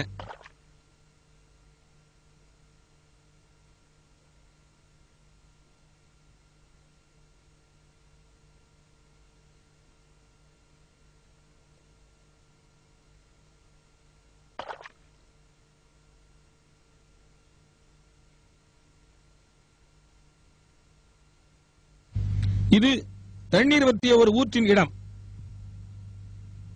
தெற்கு சினாயிற்கு சென்ற இஸ்ராயலரை மூசா அலைஹிஸ்ஸலாம் அவர்கள் மீண்டும் துவா பள்ளத்தாக்கிற்கு அருகிலுள்ள வாதிய ராஹ் என்ற இடத்தில் தங்க வைத்தார்கள்.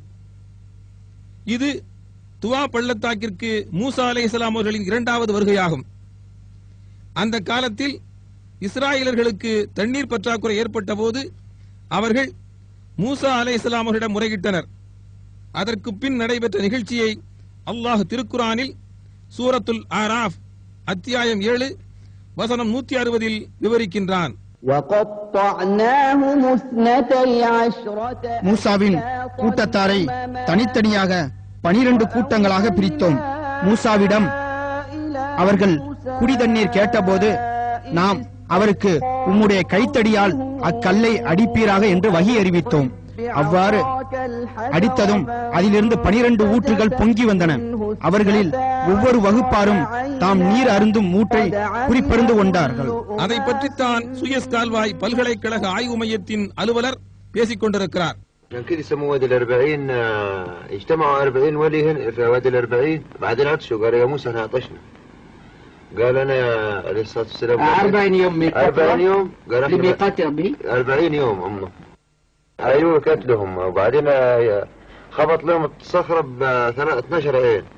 طلعوا 12 عين قالوا انا عايزين نشرب يا موسى. خبط 12 عين وبعدين شربوا من வாதி 40 என்ற பெயரில் அறியப்படும் இந்த பள்ளத்தாக்கில் அல்லாஹ்வின் கட்டளைப்படி இந்த கல்லில் தான் மூசா அலைஹிஸ்ஸலாம் அவர்கள் அடித்தார்கள். அந்த ஊற்றுக்களில் நீர் வடிந்த அடையாளங்கள் இப்பொழுதும் உள்ளன. அதன் பிறகு அவை நீர் வற்றி போயின. இது பள்ளத்தாக்கின் சுமார் 3 கிலோமீட்டர் அருகில் உள்ளது.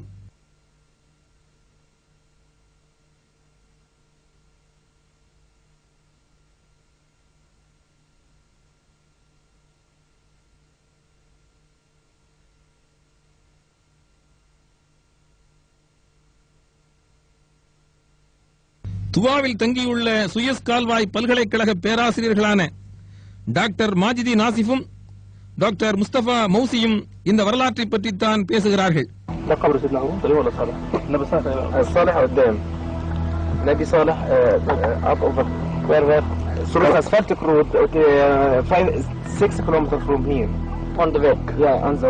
சினாய்க்கு அருகில் இஸ்ராயலர்களை தங்க வைத்து 7359 அடிகள் உயரமுள்ள இந்த சினாய் மலையின் உச்சியில் 40 நாட்கள் தியானத்தில் அமரும்படி அல்லாஹ் மூசா அலைஹிஸ்ஸலாம் அவர்களுக்கு கட்டளையிட்டான்.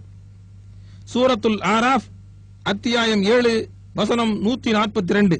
وواعدنا موسى 30 ليلة وأتممناها ب10 فتم ميقات ربه 40 ليلة وقال موسى لأخيه هارون اخلف மூசாவுக்கு நாம் 30 இரவுகளை வாக்களித்தோம். பின்னர் மேலும் அதை 10 இரவுகளை கொண்டு பூர்த்தியாக்கினோம். இவ்வாறாக அவருடைய இறைவன் வாக்களித்த காலக்கெடு 40 இரவுகளாக முழுமை பெற்றது. அப்போது மூசா தம் சகோதரர் ஹாரூனை நோக்கி, நீங்கள் என்னுடைய சமூகத்தாருக்கு என் கலீஃபாவாக இருந்து அவர்களை திருத்துவீர்களாக, குழப்பம் உண்டாக்குபவரின் வழியை பின்பற்றாதிருப்பீராக என்று கூறினார். ஹோரேப் என்று பைபிளில் கூறப்படும் இந்த மலையுச்சியில் மூசா அலைஹிஸ்ஸலாம் அவர்கள் தியானத்தில் இருக்கும் பொழுதுதான் அல்லாஹுவை பார்க்க வேண்டும் என்று அல்லாஹ்விடம் கேட்டார். அப்போது அல்லாஹ் கூறினான், உன்னால் என்னை காண முடியாது, ஆயினும் பக்கத்திலுள்ள அந்த மலையில் பார்க்கவும். அப்பொழுது அல்லாஹ் அந்த மலையில் வெளிப்பட்ட போது அந்த மலை தூள் தூளாகியது. அதை கண்டதும் மூசா அலைஹிஸ்ஸலாம் அவர்கள் மயங்கி விழுந்தார். பிறகு அவருக்கு மயக்கம் தெளிந்தது. அல்லாஹுவின் இருப்பை தாங்க முடியாமல் தூள் தூளாகிவிட்ட அந்த மலை சினாய் மலைக்கு அருகில் இந்த பள்ளத்தாக்கில் ஏதோ ஒரு இடத்தில் இருந்துள்ளது. இஸ்ராயலர் உள்ளிட்ட அக்கால மக்களை நேரான பாதையின் பக்கம் அழைத்துச் செல்ல அல்லாஹ் வானத்திலிருந்து தௌராத் என்னும் இறைமறையை மூசா அலைஹிஸ்ஸலாம் அவர்களுக்கு இறக்கி வைத்தது சினாய் மலையில்தான். மோசஸ் என்னும் மூசா அலைஹிஸ்ஸலாம் அவர்களுக்கு 10 கட்டளைகளையும் 10 கமாண்ட்மெண்ட்ஸ் இறக்கப்பட்டது இது சினாய் மலையில்தான் என்பதை கிறிஸ்தவர்களும் நம்புகிறார்கள். அவற்றுள் மிக முக்கியமான கட்டளை பின்வருமாறு: பைபிள் பழைய ஏற்பாடு, புறப்பாடு 20, யாத்திராகமம் வசனங்கள் 2 முதல் 5 வரை. உன்னை அடிமைத்தன வீடாகிய எகிப்து தேசத்திலிருந்து புறப்பட பண்ணின உன் தேவனாகிய கர்த்தர் நானே. என்னையன்றி உனக்கு வேறே தேவர்கள் உண்டாயிருக்க வேண்டாம். மேலே வானத்திலும் கீழே பூமியிலும் பூமியின் கீழ் தண்ணீரிலும் உண்டாயிருக்கிறவைகளுக்கு ஒப்பான ஒரு சொரூபத்தையாகிலும் யாதொரு விக்கிரகத்தையாகிலும் நீ உனக்கு உண்டாக்க வேண்டாம்.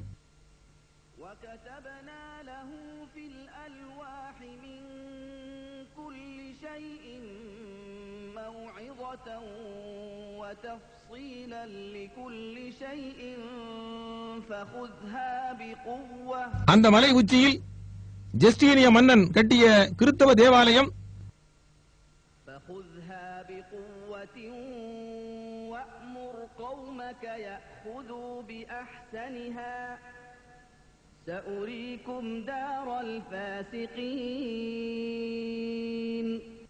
உஸ்மானியர்களின் ஆட்சி காலத்தில் கட்டப்பட்ட ஒரு சிறிய மசூதி.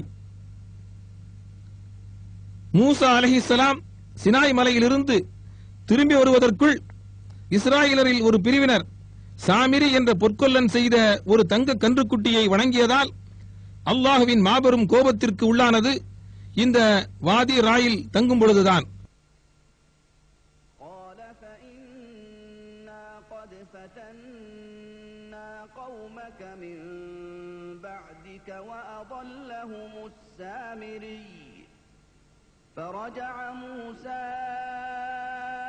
இந்த செய்தியைத்தான் சுயஸ் கால்வாய் பல்கலைக்கழக ஆய்வு மையத்தில் உள்ள ஆய்வாளர் கமால் அவுதா விவரிக்கிறார்.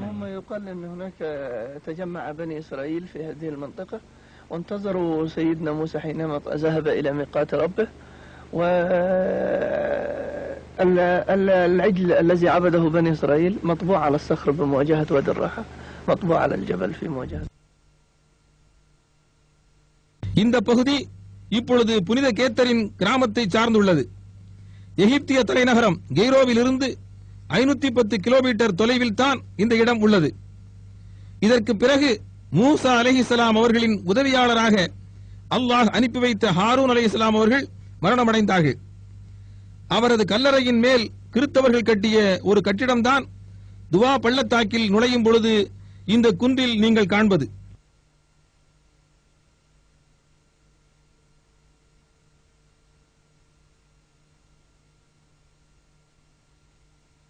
காரூன். மூசா அலைஹிஸ்ஸலாம் அவர்களின் காலத்தில், அதாவது கிமு 13ஆம் நூற்றாண்டில் இஸ்ராயேல் சந்ததியினரில் ஒரு மாபெரும் செல்வந்தன் வாழ்ந்து வந்தான். கெய்ரோவிலிருந்து 150 கிலோமீட்டர் தென்மேற்கில் கஸ்ரே காரூன் என்ற இடத்தில்தான் அவனது ஆலயம் உள்ளது. அவனை பற்றி அல் குர்ஆன் கூறுகிறது. சூரத்துல் கசஸ் அத்தியாயம் 28 வசனம் 76. நிச்சயமாக காரூன் மூசாவின் சமூகத்தைச் சேர்ந்தவனாக இருந்தான். எனினும் அவர்கள் மீது அவன் அட்டுழியம் செய்தான். அவனுக்கு நாம் ஏராளமான பொக்கிஷங்களை கொடுத்திருந்தோம். நிச்சயமாக அவற்றின் சாவிகள் பலமுள்ள ஒரு கூட்டத்தாருக்கு பழுவாக இருந்தன. அப்பொழுது அவனுடைய கூட்டத்தார் அவனிடம், நீ இதனால் பெருமை கொண்டு ஆணவம் கொள்ளாதே, அல்லாஹ் நிச்சயமாக அவ்வாறு ஆணவம் கொள்பவர்களை நேசிக்க மாட்டான் என்று கூறினார்கள். இது காரூனின் கிணறு. புகைரத்து காரூன், அதாவது காரூனின் ஏரி என்ற பெயரில் இப்பொழுதும் அழைக்கப்படுகிற இந்த ஏரியில் மீன்பிடித்து வியாபாரம் செய்தும் அதற்கு அருகில் உள்ள இடங்களில் விவசாயம் செய்தும் மிக பெரும் செல்வந்தனானான். அந்த செல்வச் செழிப்பு அவனை கர்வமுள்ளவனாக்கியது. அச்செல்வம் அவனது சுய முயற்சியாலும் அறிவு திறமையாலும் சம்பாதித்தது என்பதால் இறைவனுக்கு அதற்காக நன்றிக்கடன் செலுத்த வேண்டியதில்லை என்று நினைத்து அதனை மக்களிடம் விளம்பரப்படுத்தினான். மேலும் மறுமை நாளை மறுத்துவிட்டு வன்முறை எண்ணங்களை வளர்த்து வந்தான். மூசா அலைஹிஸ்ஸலாம் அவர்களுக்கு எதிராக பல்வேறு குற்றச்சாட்டுக்களை கூறி வந்தான். தனது செல்வச் செழிப்பை மக்களுக்கு விளம்பரப்படுத்த கர்வத்துடன் ஒரு ஊர்வலம் நடத்தினான். இவ்வுலக வாழ்க்கை ஒரு சோதனை களம், இது நிரந்தரமானது அல்ல என்று உறுதியாக நம்பியவர்கள் அவனது செல்வத்தின் செழிப்பினால் மயங்கவோ பொறாமை அடையவோ அவனது கர்வம் கண்டு வருந்தவோ இல்லை. ஆனால் பலகீனமான நம்பிக்கை உள்ளவர்கள் அவனைப் போன்று தங்களாலும் செல்வத்தை பெற முடியவில்லையே என்று ஏங்கினார்கள். சிறிதும் தாமதப்படுத்தாமல் அல்லாஹ் அவனையும் அவனது வீட்டையும் பூமிக்குள் புதைத்து அழித்தான். இந்த இடத்தில் ஆதரவற்ற நிலையில் பூமிக்குள் புதைந்து போன அவனையும் அவனது சுற்றத்தாரையும் காப்பாற்ற எவராலும் முடியவில்லை. வஞ்சனையிலும் லஞ்சத்தாலும் வன்முறையிலும் செல்வம் சேர்த்து நாட்டில் வன்முறை எண்ணங்களை வளர்ப்பவர்கள் நினைத்து பாருங்கள். அன்று காரூனை பூமிக்குள் புதைத்த அல்லாஹுவுக்கு உங்களையும் மிக லேசாக அழித்துவிட முடியும். மேலும் மறுமையில் அளிக்கப்பட இருக்கும் நரக தண்டனை அதைவிடவும் மிக மிக கொடுமையானது என்பதை உணர்ந்து கொள்ளுங்கள்.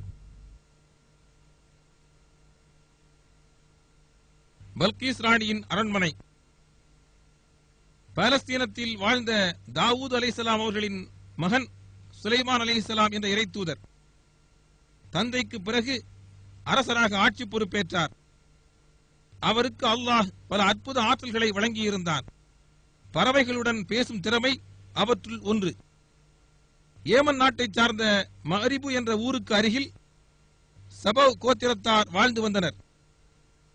அவர்களது ராணியான துப்பவு அரச பரம்பரையில் வந்த பல்கீஸின் தலைமையில் சூரியனை வணங்கி வந்தனர்.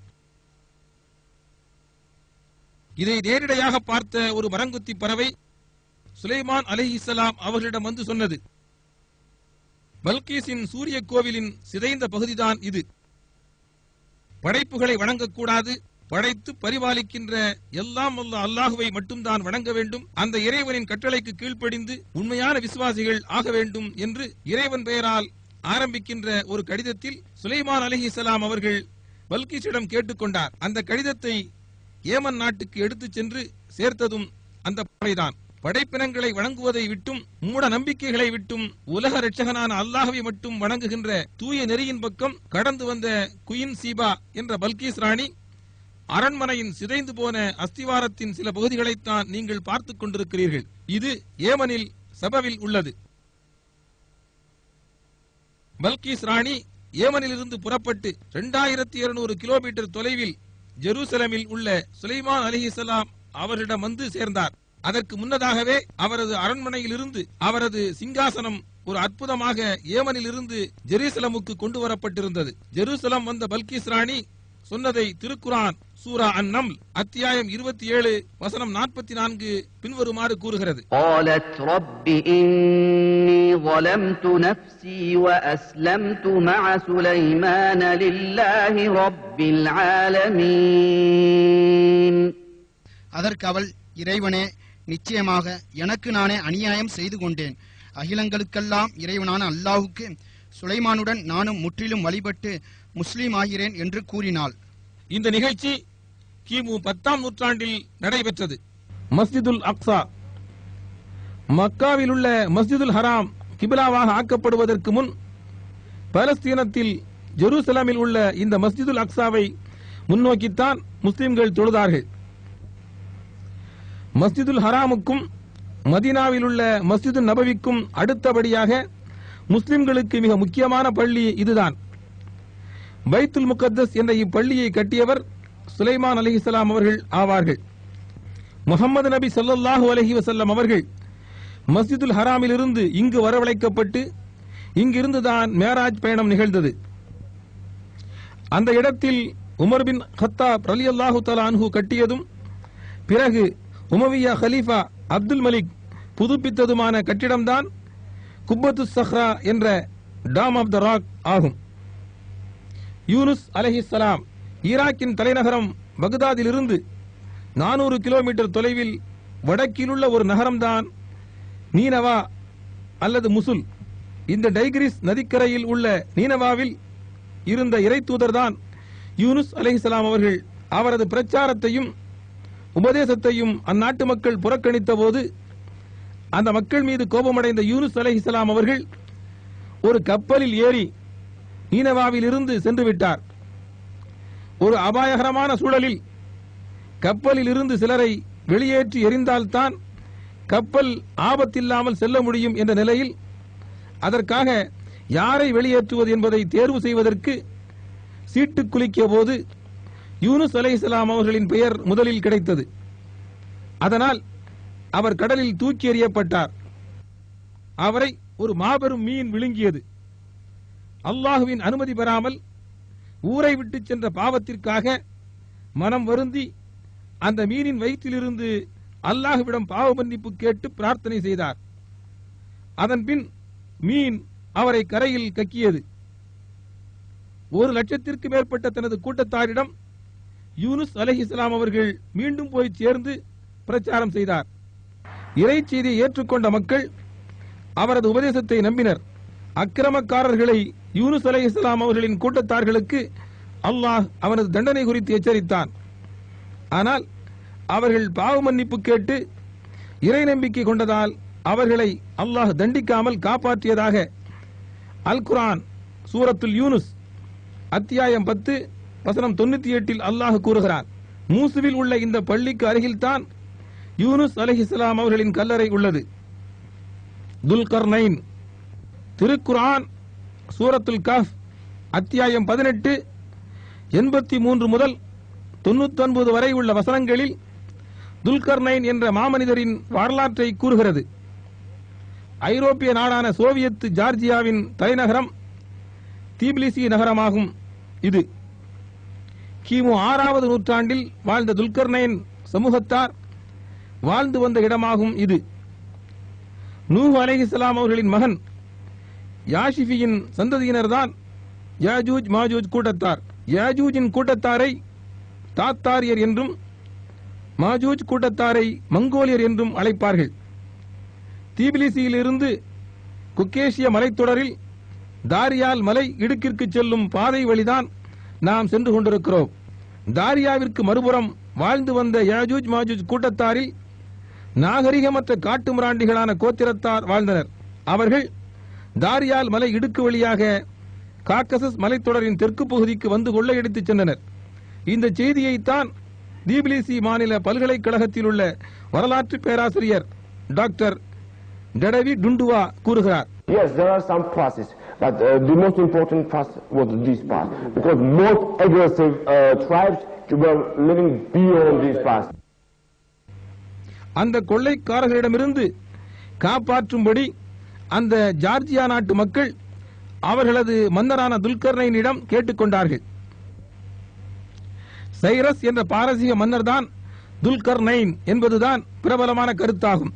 அவர் கூறியதை பற்றி அல் குர்ஆன் சூரத்துல் காஃப் அத்தியாயம் 18 வசனம் 96 பின்வருமாறு கூறுகிறது: آتوني زبر الحديد حتى إذا ساوى بين الصدفين قال انفخوا حتى إذا جعله نارا قال آتوني حتى إذا جعله نارا قال آتوني أفرغ عليه قطرا. நீங்கள் இரும்பு பாலங்களை எனக்கு கொண்டு வாருங்கள் என்றார். பிறகு அவை இரு மலைகளின் இடையே நிரம்பி உச்சிக்கு சமமாகும் போது ஊதுங்கள் என்றார். அதனை அவர் நெருப்பாக ஆக்கியதும் பின்னர் உருக்கிய செம்பை என்னிடம் கொண்டு வாருங்கள், அதன் மேல் ஊற்றுகிறேன் என்றார்.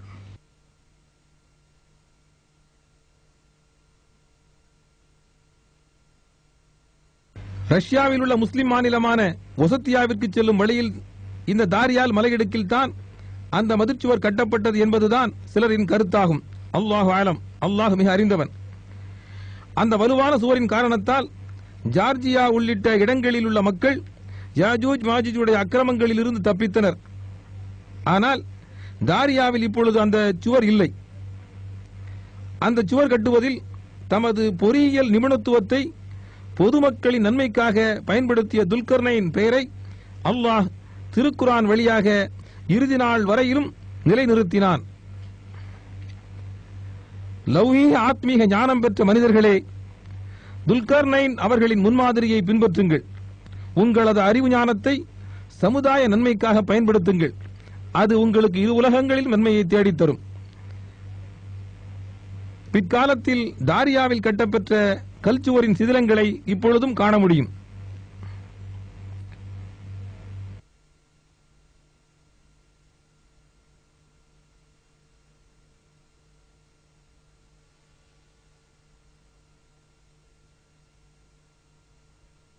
ஈசா அலைஹிஸ்ஸலாம், இது ஈசா அலைஹிஸ்ஸலாம் பிறந்த இடம் பெத்லஹேம்.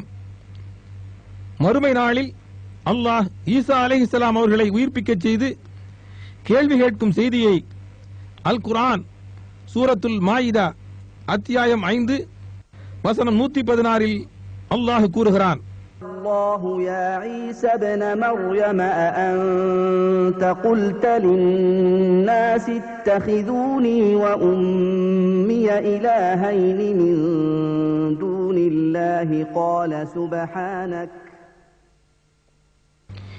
இன்னும் மரியமுடைய மகன் ஈசாவே, அல்லாஹ்வை அன்றி என்னையும் என் தாயாரையும் இரு கடவுள்களாக ஆக்கிக் கொள்ளுங்கள் என்று மனிதர்களிடம் நீர் கூறினீரா என்று அல்லாஹ் கேட்கும்போது அவர், நீ மிகவும் தூய்மையானவன், எனக்கு உரிமையில்லாத ஒன்றை நான் சொல்வதற்கில்லை.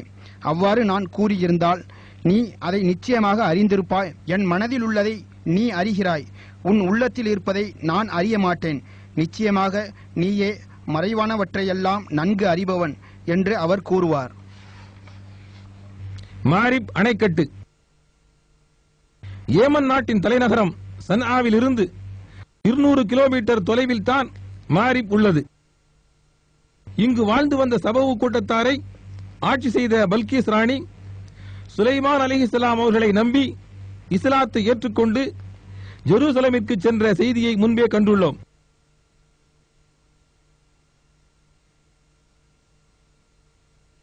அக்காலத்தில் சபவு கூட்டத்தார் வாழ்ந்த வீடுகள் தான் இவை. அவர்களுக்கு அல்லாஹ் அளப்பரிய அருள்களை கொடுத்திருந்தான். இந்த செய்தி அல் குர்ஆனில் சூரத்து சபா அத்தியாயம் 34 வசனம் 15 கூறப்பட்டுள்ளது. அவர்களுக்கு மிக்க செழிப்பான 2 தோட்டங்களை அல்லாஹ் வழங்கியிருந்தான். மிக சந்தோஷமான வாழ்க்கைக்கு நன்றி செலுத்துவதற்கு பதிலாக அந்த செல்வச் செழிப்பில் தங்களை மறந்து இறைவனுக்கு மாறு செய்து நன்றி கெட்டவர்களாக திரிந்த சபவு கூட்டத்தாரின் விளைநிலங்கள் இங்குதான் இருந்தன. அவர்கள் நீர்ப்பாசனத்திற்காக பயன்படுத்திய அணைக்கட்டு உடைந்தது. அதனால் ஏற்பட்ட பெருவெள்ளத்தில் அல்லாஹ் செழிப்பான தோட்டங்களை நாசமடைய செய்தான். அல் குர்ஆனில் சூரத்து சபா அத்தியாயம் 34 வசனம் 16 கூறப்பட்ட அந்த நிகழ்ச்சி பல்கீஸ் ராணியின் காலத்திற்கு 11 நூற்றாண்டுகளுக்கு பிறகு கிபி 120 தான் நடைபெற்றது. உடைந்து போன அந்த அணைக்கட்டின் சிதிலங்கள் தான் இவை. அந்த அணைக்கட்டிற்கு 720 மீட்டர் நீளம், 15 மீட்டர் உயரமும் இருந்தது.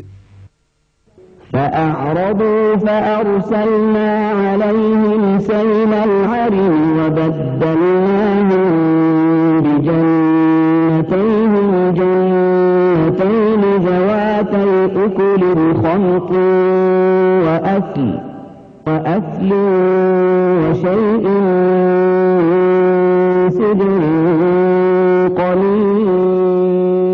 சூரத்து சபா அத்தியாயம் 34 வசனம் 16 அல்லாஹு தஆலா கூறுகிறான், மனிதர்களே, வரலாற்றிலிருந்து படிப்பினை பெறுங்கள், அல்லாஹ்வின் அருட்கொடைகளுக்கு நன்றி செலுத்துங்கள். யுனைடெட் அரபிக் எமிரேட்ஸ் தலைவர் ஷேக் சாயித் சமீப காலத்தில் சபவில் கட்டியுள்ள அணைக்கட்டாகும் இது. உடைந்து போன பழைய அணைக்கட்டிற்கு சிறிது உயரத்தில் தான் இது கட்டப்பட்டுள்ளது. இதனை சுற்றியுள்ள மலைகளிலிருந்து வரக்கூடிய தண்ணீரே இங்கு தேக்கி வைக்கப்படுகிறது. குகைவாசிகள் திருக்குர்ஆனில் சூரத்துல் காஃப் அத்தியாயம் 18 9 முதல் 26 வரையிலுள்ள வசனங்களில் விரிவாக கூறப்பட்ட குகைக்குத்தான் நாம் சென்று கொண்டிருக்கிறோம். கிபி 98 முதல் 117 வரை ரோம சாம்ராஜ்யத்தை ஆட்சி செய்த டிராஜன் என்ற கிறித்தவ மன்னன் மக்களை சிலை வணக்கம் செய்யும்படி வற்புறுத்தினான். அதற்கு மாறு செய்தவர்களை கொலை செய்வதாக விளம்பரப்படுத்தினான். ஓர் இறைவனை மட்டுமே வணங்குவோம், ஈசா அலைஹிஸ்ஸலாம் அவர்கள் உட்பட எவரது சிலைகளையோ அல்லது படைப்புகளையோ வழிபட மாட்டோம் என்று அறிவித்த உண்மை விசுவாசிகளான 6 வாலிபர்கள் அந்த மன்னரின் கொடுமைகளுக்கு பயந்து அங்கிருந்து தப்பிச் சென்றனர். அவர்கள் செல்லும் வழியில் அவர்களை கண்டு ஆடு மேய்க்கக்கூடிய ஒரு இளைஞன் ஏக இறை கொள்கையால் ஈர்க்கப்பட்டு அவர்களிடம் சேர்ந்து கொண்டான். அந்த 7 வாலிபர்களும் ஆட்டிடையனின் நாயும் ஜோர்டான் தலைநகரம் அம்மானுக்கு அருகில் ரக்கீம் என்னும் இடத்தில் ஒரு குன்றின் சரிவில் இருந்த இந்த குகையில் தான் அடைக்கலம் புகுந்தார்கள். அவர்களது பிரார்த்தனையை திருக்குர்ஆன் கூறுகிறது. அல்லாஹ் அவர்களுக்கு நிம்மதியையும் ஆழ்ந்த உறக்கத்தையும் அருளினான். 300 வருடங்கள் தொடர்ந்து உறங்கிய வாலிபர்கள் பிறகு விழித்தெழுந்தார்கள். ஒரு சில மணிகள் மட்டும்தான் தூங்கியுள்ளோம் என்று தவறாக கருதிய அந்த வாலிபர்கள் அவர்களில் ஒருவரை வேறு யாருக்கும் தெரியாமல் உணவுப் பொருட்கள் வாங்க கடை தெருவுக்கு அனுப்பினர். 3 நூற்றாண்டுகளுக்கு முன் புழக்கத்தில் இருந்த நாணயங்களை கடையில் கொடுத்த வாலிபர் சந்தேகிக்கப்பட்டு ஆட்சியாளரிடம் அழைத்துச் செல்லப்பட்டார். 3 நூற்றாண்டுகளுக்கு முன் குகையில் அடைக்கலம் புகுந்த உண்மை விசுவாசிகளான வாலிபர்கள் இறை கட்டளையின்படி எழுந்து வந்துள்ளனர் என்று புரிந்ததும் அந்த ஆட்சியாளர் அந்த வாலிபரை பைசாந்திய மன்னர் 2வது தியோடோசியஸ் முன் கொண்டு சென்று நிறுத்தினார். தியோடோசியஸின் ஆட்சி காலம் கிபி 408 முதல் 450 வரை இருந்தது. அந்த வாலிபருடன் குகைக்கு சென்ற ஆட்சியாளரும் மன்னரும் பொதுமக்களும் அந்த வாலிபர்களை மிகவும் கண்ணியப்படுத்தினர். தெய்வீக சக்தியை கண்டு மக்கள் ஆச்சரியமடைந்தனர். இதன் மூலம் மறுமை நாளில் மீண்டும் உயிர்ப்பிக்கப்படுவது உண்மையே என்பதை மக்களுக்கு தெளிவுபடுத்துகிறான் அல்லாஹ். மீண்டும் குகையில் ஆழ்ந்த உறக்கத்தில் மூழ்கிய அந்த வாலிபர்கள் மீண்டும் மரணித்து விட்டனர். அவர்களது சடலங்கள் குகைக்குள் வெவ்வேறு கல்லறைகளில் வைக்கப்பட்டிருந்தன. பிறகு ஒரே கல்லறைக்குள் அவர்களது உடல்கள் மாற்றப்பட்டன. இப்பொழுதும் அவர்களது எலும்புகளை கல்லறைக்குள் காணலாம். இந்த செய்தியை இங்கு கூறுபவர் அக்குகையின் காவலர் முகமது யூசுப் அபு அர்கூப் ஆவார்.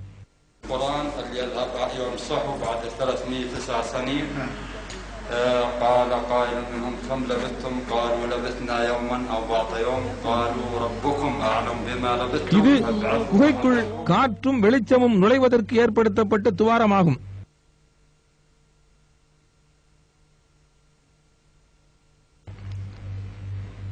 அந்த நாயின் தாடை எலும்பும் மண்டையோடும் இவை.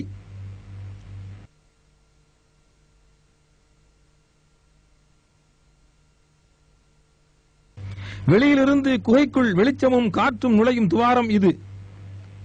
குகைக்கு மேலேயுள்ள தூண்கள் அவர்களை கண்ணியப்படுத்த ரோமன் விசுவாசிகள் கட்டிய ஒரு ஆலயத்தின் தூண்களாகும். உமவியா ஹலீஃபா அப்துல் மலிக் கட்டிய நினைவு சின்னத்தின் சிதிலங்கள் தான் அருகிலுள்ள கற்கள். கடைசியாக அந்த குகை வாயிலில் இருந்து கற்கள் மாற்றப்பட்டது 1963 ரஃபீக் வஃபா அத்தீஜானி என்ற ஆய்வாளரின் தலைமையில் தான். அப்ரஹா. பிஸ்மில்லாஹிர் ரஹ்மானிர் ரஹீம். அலம் தர கைஃப ஃபஅல ரப்புக பி அஸ்ஹாபில் ஃபீல். அலம் யஜ்அல் கைதஹும் ஃபீ தضلீல்.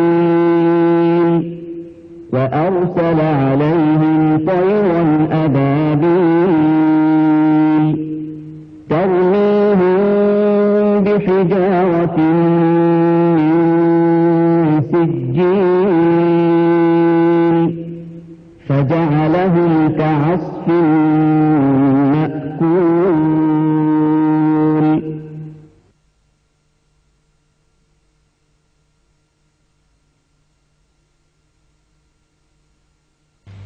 கிபி 571 முஹம்மது நபி ஸல்லல்லாஹு அலைஹி வஸல்லம் அவர்கள் பிறப்பதற்கு சில நாட்களுக்கு முன் நடைபெற்ற ஒரு நிகழ்ச்சி. அபிசீனிய மன்னன் நஜ்ஜாஷியின் ஆட்சிக்கு உட்பட்டு ஏமன் நாட்டை ஆட்சி செய்த அப்ரஹா என்ற அரசன் ஏமனில் இப்போதுள்ள பழைய சன்ஆ என்ற சந்தைக்கு அருகில் ஹர்கத்துல் கலீஸில் மக்காவில் உள்ள காபாவுக்கு நிகரான ஒரு ஆலயத்தை கட்டினான். அந்த போலியான ஆலயம் இருந்த இடம் இதுதான். மக்காவில் உள்ள காபாவை நோக்கி செல்லும் மக்களின் கவனத்தை திசை திருப்ப முயற்சி செய்தும் வெற்றி பெறாத அப்ரஹா இறை இல்லமான அந்த காபாவை இடிப்பதற்கு யானைப்படையுடன் மக்காவிற்கு சென்றான். ஆனால் உலக முஸ்லிம்களின் ஆன்மீக மையமாக திகழும் அந்த இறை இல்லத்தை அதன் இறைவனான அல்லாஹ் காப்பாற்றினான்.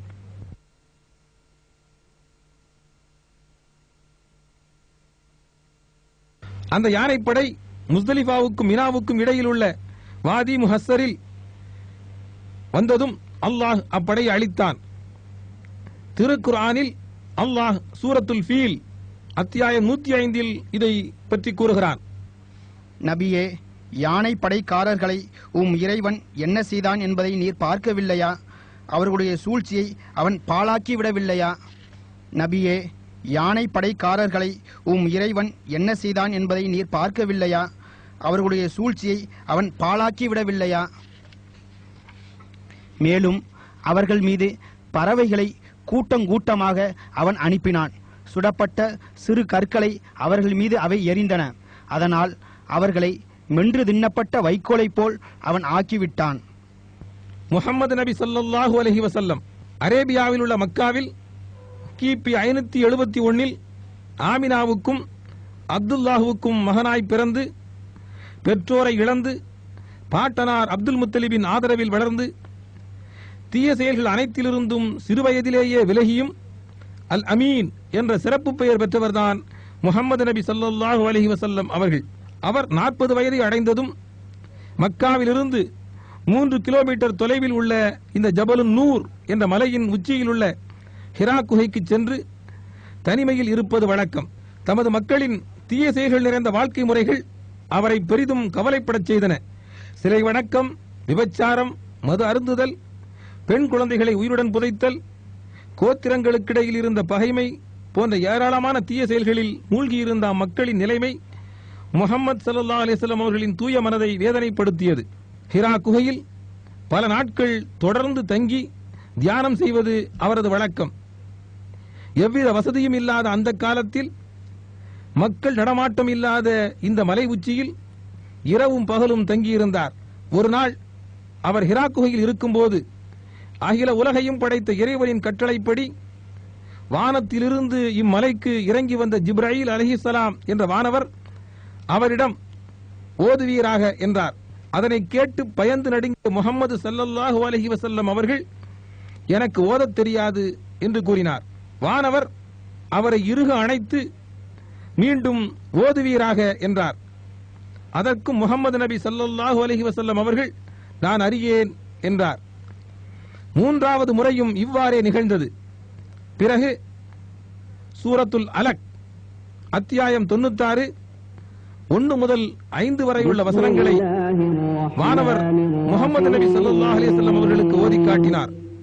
اقرأ باسم ربك الذي خلق خلق الإنسان من علق اقرأ وربك الأكرم الذي علم بالقلم علم الإنسان ما لم يعلم. யாவற்றையும் படைத்த உம்முடைய இறைவனின் திருநாமத்தை கொண்டு ஓதுவீராக. அலக் என்ற நிலையிலிருந்து மனிதனை படைத்தான். ஓதுவீராக. உம் இறைவன் மாபெரும் கொடையாளி. அவனே எழுதுகோலை கொண்டும் கற்றுக் கொடுத்தான். மனிதனுக்கு அவன் அறியாதவற்றையெல்லாம் கற்றுக் கொடுத்தான். இதற்கு பின் ஜிப்ராயில் அலைஹிஸ்ஸலாம் சென்று விட்டார். கிபி 630 முதல் உலகம் அழியும் வரை உள்ள எல்லா மனிதர்களுக்கும் கர்த்தரும் ஈஸ்வரனும் அல்லாஹுமான ஒரே இறைவனில் இருந்து திருக்குர்ஆன் என்ற வேதம் அருளப்படத் தொடங்கியது. 14 நூற்றாண்டுகளுக்கு முன் வரலாற்று சிறப்புமிக்க அந்த நிகழ்ச்சி நடைபெற்ற ஹிரா குகை இதுதான்.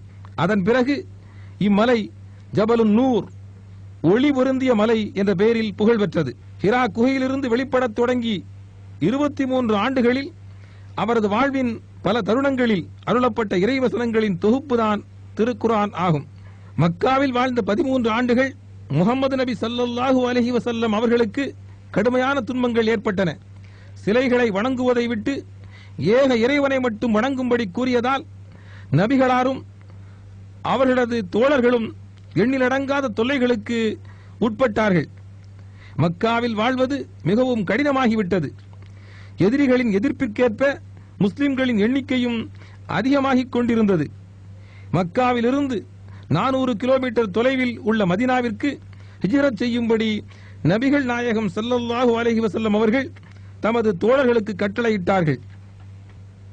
53வது வயதில் முஹம்மது நபி ஸல்லல்லாஹு அலைஹி வஸல்லம் அவர்கள் மக்காவில் உள்ள அவரது வீட்டிலிருந்து எதிரிகளுக்கு தெரியாமல் வெளியேறினார். அவரது உற்ற தோழரான அபூபக்கர் சித்திக் ரலியல்லாஹு அன்ஹு அவர்களுடன் இங்கு பார்த்துக் கொண்டிருக்கும் ஜபலு சௌரின் மேலுள்ள குகையை நோக்கி சென்றார். நபியை தேடி குகைக்கு அருகில் வந்த எதிரிகளின் கண்களில் படாமல் இருக்க முஹம்மது நபியும் அபூபக்கரும் இந்த சௌர் குகையில் 3 நாட்கள் மறைந்திருந்தனர். குகை வாயில் வரை வந்த எதிரிகளை கண்டு பயந்த அபூபக்கரின் காதில் நபிகளார் ஸல்லல்லாஹு அலைஹி வஸல்லம் அவர்கள் கவலைப்பட வேண்டாம், அல்லாஹ் நம்மோடு இருக்கிறான் என்று மெல்ல கூறினார். படைப்புகளில் மிக உத்தமரான நபிகள் நாயகம் ஸல்லல்லாஹு அலைஹி வஸல்லம் அவர்களுக்கு அடைக்கலம் கொடுத்த சௌர் குகையின் உட்பகுதி எதிரிகள் சென்ற பிறகு இருவரும் ஒரு வழிகாட்டியுடன் ஒட்டகத்தில் மதீனாவிற்கு சென்றார்கள். மதீனாவிற்கு சுமார் 3 கிலோமீட்டர் அருகில் உள்ள குபாவை வந்தடைந்ததும் அவர்கள் ஏறி வந்த ஒட்டகம் அங்கு மண்டியிட்டது. அந்த இடத்தில் அல்லாஹ்வின் கட்டளைப்படி 4 நாட்களில் நாயகம் ஸல்லல்லாஹு அலைஹி வஸல்லம் அவர்கள் தலைமையில் மஸ்ஜித் குபா என்ற பள்ளிவாசல் கட்டப்பட்டது.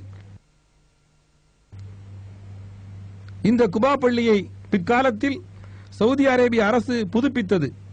அதன்பின் மதீனாவிற்கு செல்லும் பாதையில் நனூனாவில் உள்ள வாதி சாலிமில் வந்த நபிகள் நாயகம் ஸல்லல்லாஹு அலைஹி வஸல்லம் அவர்கள் முதலாவதாக வெள்ளிக்கிழமை ஜும்மா தொழுகை நடத்தியது இந்த பள்ளியில் தான். இதற்கு மஸ்ஜிதுல் ஜும்ஆ என்று பெயர். இந்த பள்ளி பிற்காலத்தில் அரசால் புதுப்பிக்கப்பட்டது.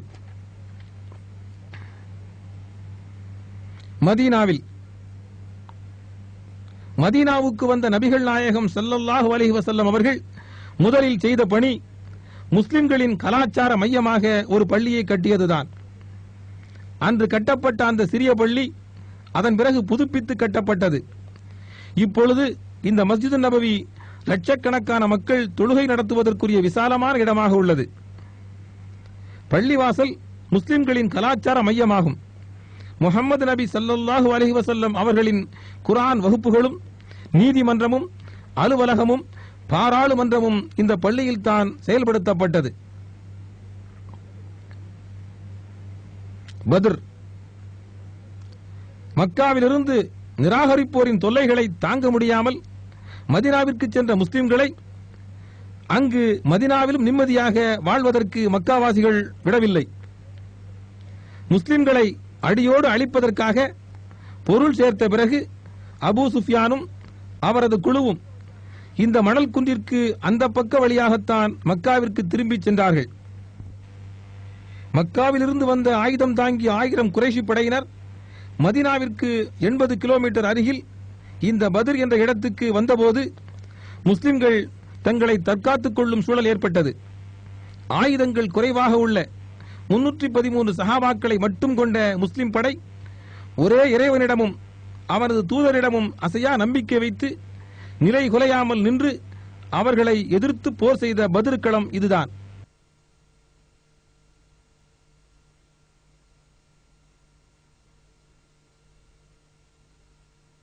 உண்மை நம்பிக்கைக்காக நடைபெற்ற அந்த போரில் ரத்தம் சிந்தி வீரத்தியாகிகளாய் சொர்க்கம் புகுந்த 13 பேர்களின் அடக்கஸ்தலங்கள் இந்த சமவெளியில் தான் உள்ளன.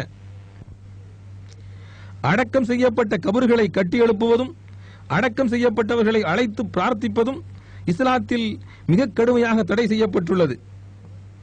பத்ர் தியாகிகளின் பெயர்களை கூறுபவர் பத்ரின் காவலர் சையத் ஹுசேன் ஃபர்ராஜ் ஆவார். سعد بن خيثمة، صفوان بن وهب، حارث بن صاغة، مبشر بن عبد المنذر، ذو الشمالين بن عبد عمرو، مهجع بن صالح، عاقل بن البكير، رافع بن المعلى، عمير بن الحمام، يزيد بن الحارث.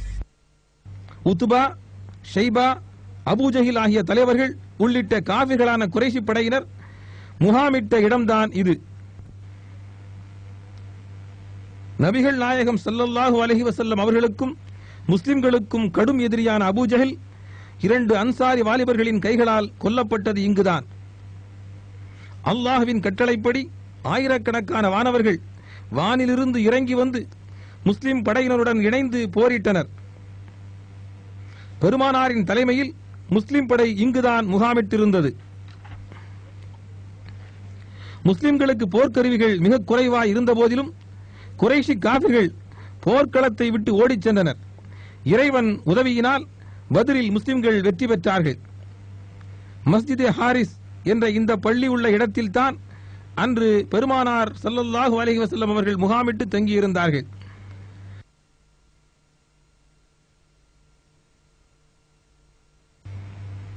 உஹுத்.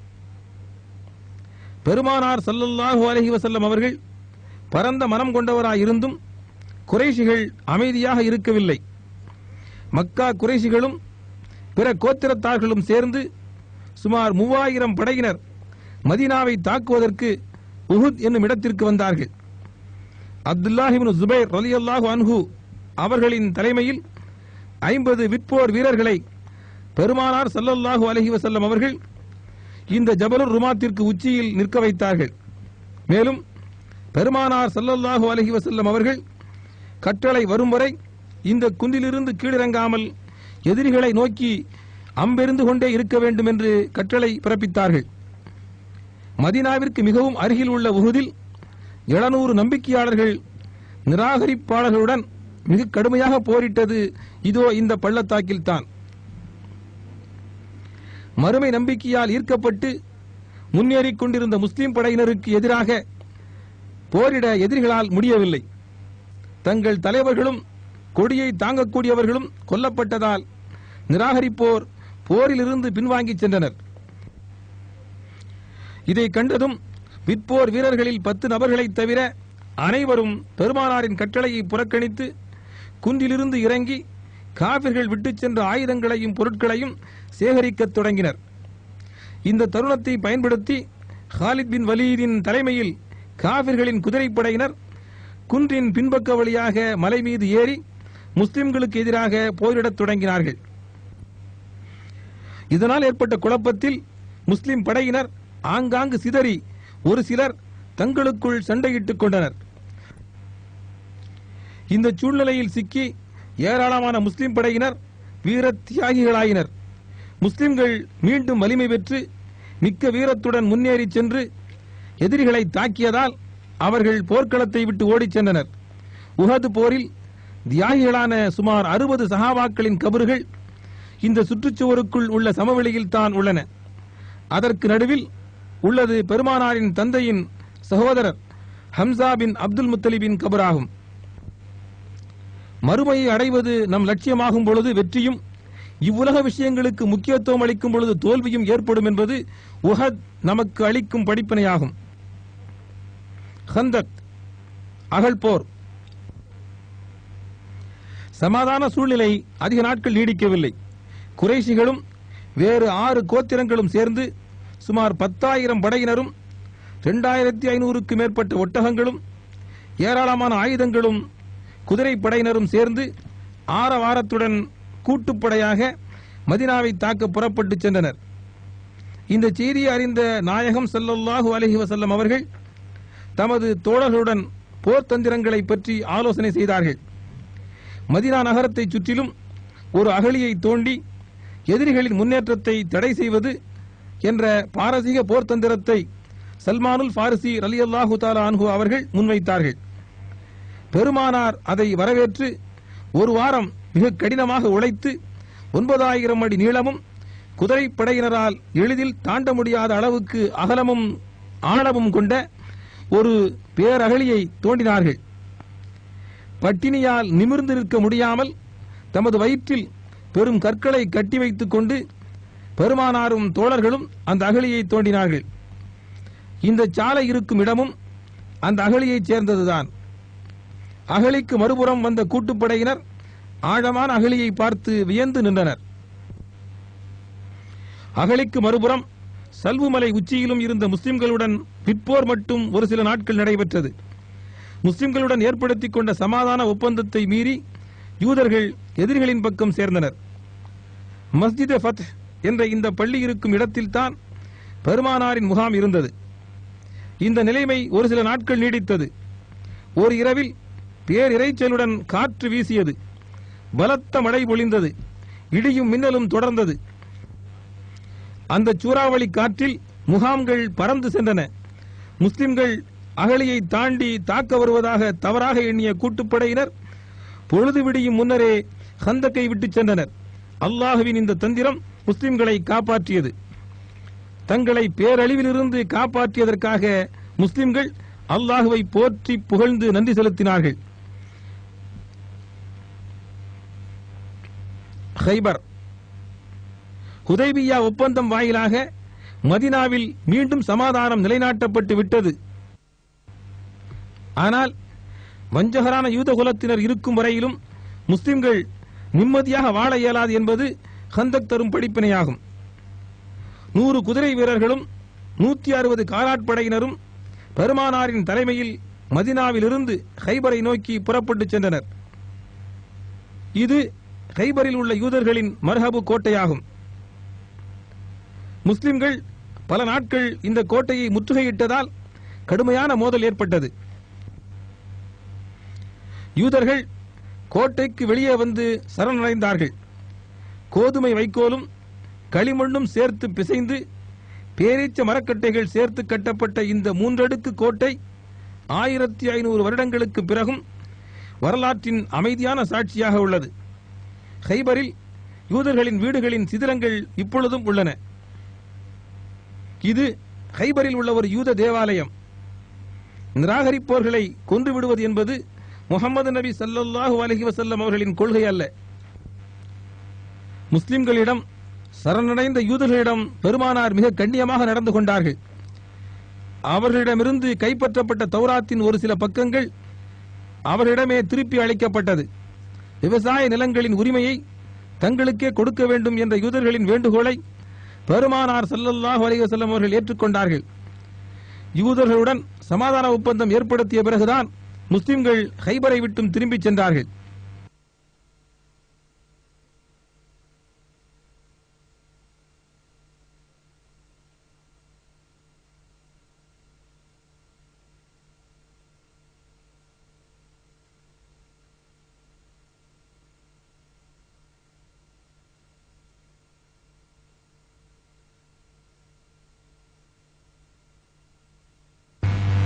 பெருமானாரின் கடிதம்.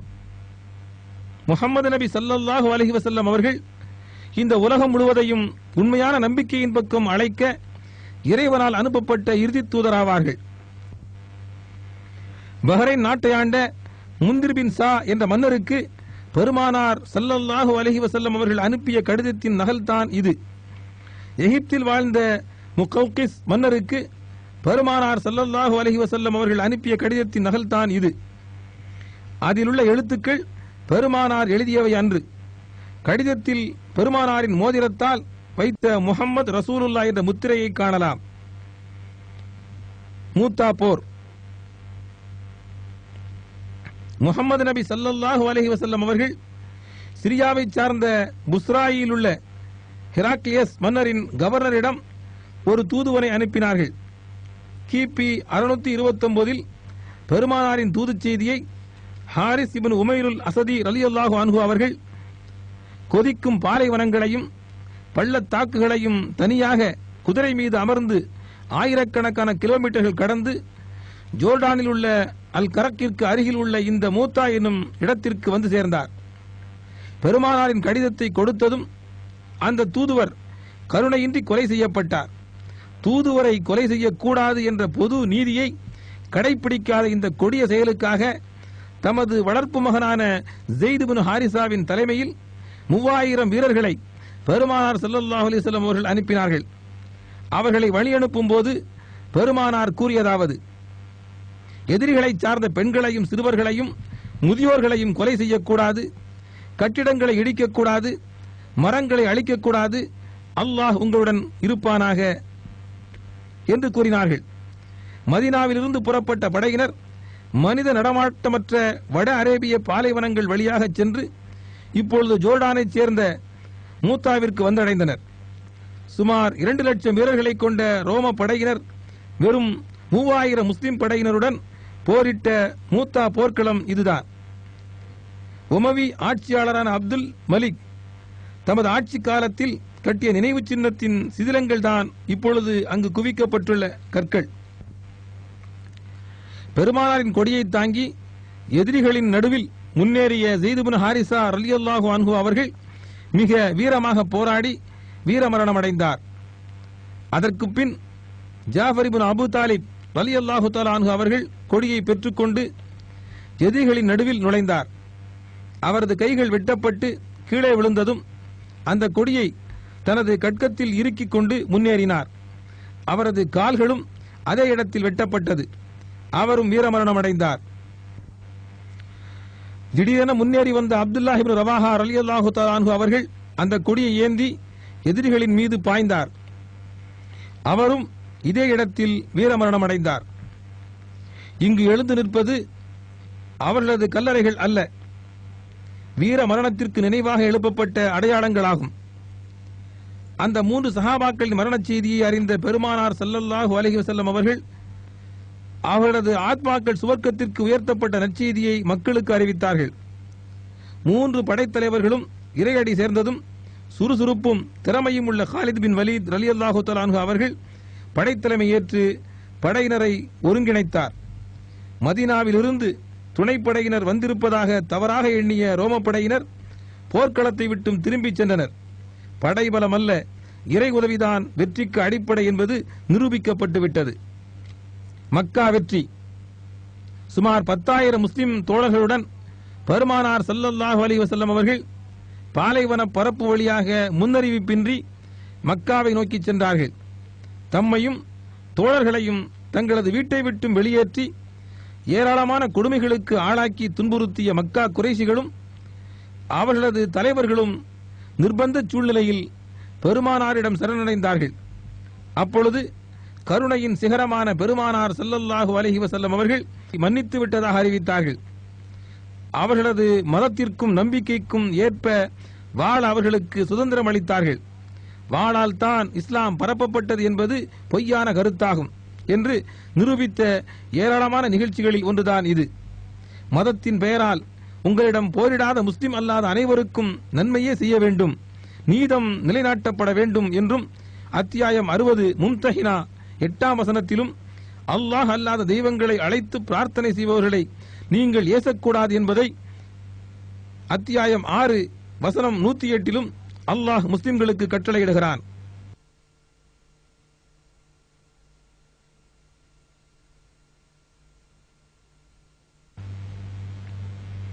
பேர உஸ்மான் மதீனாவில் மிகப்பெரிய வறட்சி ஏற்பட்டது. ரூமா என்ற ஒரு யூதனுக்கு உரிமையில் இருந்த இந்த கிணற்றில் மட்டும்தான் தண்ணீர் வற்றாது இருந்தது. ரூமாவின் கிணற்றை வாங்கி முஸ்லிம்களுக்காக தானம் செய்பவருக்கு சுவனம் உண்டு என்று பெருமானார் ஸல்லல்லாஹு அலைஹி வஸல்லம் அவர்கள் அறிவித்தார்கள்.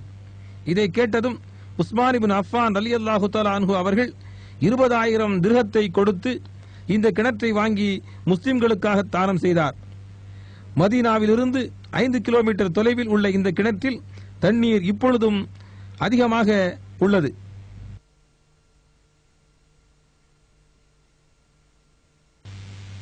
ஹஜ்ஜத்துல் வதா, இறுதி ஹஜ். முதலும் இறுதியுமாக பெருமானார் ஸல்லல்லாஹு அலைஹி வஸல்லம் அவர்கள் ஒரு ஹஜ் மட்டும்தான் செய்திருக்கிறார்கள். ஹஜ்ஜிற்கு புறப்படுவதாக முடிவெடுத்த செய்தியை பெருமானார் ஸல்லல்லாஹு அலைஹி வஸல்லம் அவர்கள் விளம்பரப்படுத்தினார்கள். அரேபியாவின் 4 பக்கங்களிலும் அந்த விளம்பரம் எதிரொலித்தது. நகரங்களும் கிராமங்களும் மலை சரிவுகளும் பாலை வனங்களும் அந்த அழைப்பிற்கு பதிலளித்தன. மக்கள் பெரும் கூட்டமாக மதீனாவில் திரண்டனர். பெருமானாரின் மரணத்திற்கு சுமார் 3 மாதங்களுக்கு முன் கிபி 632 சுமார் 1,00,000 விசுவாசிகளுடன் பெருமானார் ஸல்லல்லாஹு அலைஹி வஸல்லம் அவர்கள் மக்காவிற்கு புறப்பட்டார்கள். மினாவில் முஹம்மது நபி ஸல்லல்லாஹு அலைஹி வஸல்லம் அவர்கள் முகாமிட்ட இடத்தில் தான் மஸ்ஜிதுல் கைஃப் உள்ளது. இது அரஃபாவிலே மஸ்ஜிதுன் நமிரா என்ற பள்ளி. துல்ஹஜ் பிறை 9 அன்று பெருமானார் ஸல்லல்லாஹு அலைஹி வஸல்லம் அவர்கள் அரஃபாவின் இந்த சுற்றுப்புறத்தில் நிகழ்த்திய வரலாற்று சிறப்புமிக்க பேருரையின் சுருக்கம் வருமாறு: மக்களே, எனது வார்த்தைகளை கவனமாக கேளுங்கள். இதே இடத்தில் இன்னொரு முறை நாம் சந்திக்க முடியுமா என்பது தெரியாது.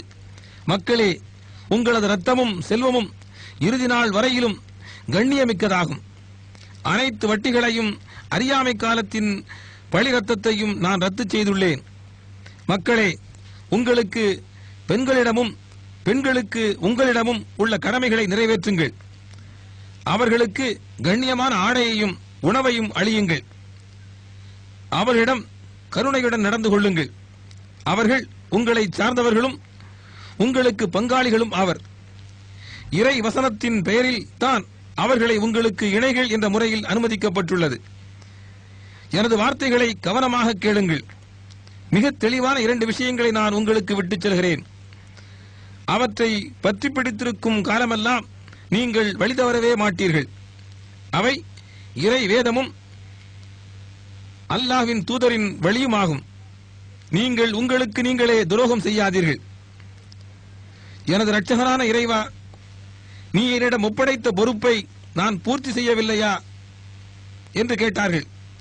அப்பொழுது மக்களெல்லாம் ஒரே குரலில் சொன்னார்கள், ஆம் என்று. பெருமானார் ஸல்லல்லாஹு அலைஹி வஸல்லம் அவர்கள் தமது விரலை ஆகாயத்தின் பக்கம் உயர்த்தி கூறினார்கள், அல்லாஹ் நீயே சாட்சியாக இருக்கிறாய் என்று. உலகத்தின் அனைத்து நாடுகளில் இருந்தும் முஸ்லிம்கள் தேசம், மொழி, நிறம் பாகுபாடின்றி அரஃபா நாளில் இங்கு தங்குகிறார்கள். மறுமை நாளில் அல்லாஹ் அனைத்து மனிதர்களையும் மஹ்ஸராவில் ஒன்று சேர்க்கக்கூடிய நிகழ்ச்சியை இது நினைவுபடுத்துகிறது. இது முஸ்தலிஃபா பள்ளி. அரஃபாவில் இருந்து மினாவிற்கு செல்லக்கூடிய ஹாஜிகள் தற்காலிகமாக மட்டும் தங்கக்கூடிய முஸ்தலிஃபா பக்கீஉல் கர்கத். பெருமானாரின் காலம் முதல் இன்று வரையிலும் மதீனாவில் உள்ள ஒரு பொது அடக்கஸ்தலம் தான் பக்கீஉல் கர்கத் என்ற ஜன்னத்துல் பக்கீ. இதனுள் தான் பெருமானாரின் மனைவியர்களும் பிள்ளைகளும் உஸ்மான் இப்னு அஃபான் போன்ற ஏராளமான ஆண்களும் பெண்களுமான நபித்தோழர்களும் தோழியரும் பொதுமக்களும் அடக்கம் செய்யப்பட்டுள்ளனர். பெருமானாரின் மறைவு கிறிஸ்தவ ஆண்டு 632 ஜூன் மாதம் 8ஆம் நாள் தூது பரம்பரைக்கு முற்றுப்புள்ளி வைக்கும் பொருட்டு தமது 63ஆம் வயதில் அல்லாஹ்வின் இறைத்தூதர் முஹம்மது நபி ஸல்லல்லாஹு அலைஹி வஸல்லம் அவர்கள் இவ்வுலக வாழ்வை விட்டு பிரிந்து சென்றார்கள். ஆயிஷா நாயகியின் வீட்டில் வைத்துத்தான் பெருமானார் ஸல்லல்லாஹு அலைஹி வஸல்லம் அவர்கள் வஃபாத்தானார்கள். அதே இடத்திலேயே அடக்கம் செய்யப்பட்டார்கள். மதீனாவின் மஸ்ஜிது நபவியை ஒட்டியுள்ள இப்பகுதிக்குள் தான் பெருமானார் ஸல்லல்லாஹு அலைஹி வஸல்லம் அவர்கள் இறுதி ஓய்வு எடுக்கிறார்கள். அபூபக்கர் சித்திக், உமருல் ஃபாரூக் ரலியல்லாஹு தஆலா அன்ஹு அவருடைய மன்னரைகள் பெருமானார் ஸல்லல்லாஹு அலைஹி வஸல்லம் அவர்களது மன்னரைக்கு அருகில் தான் உள்ளன.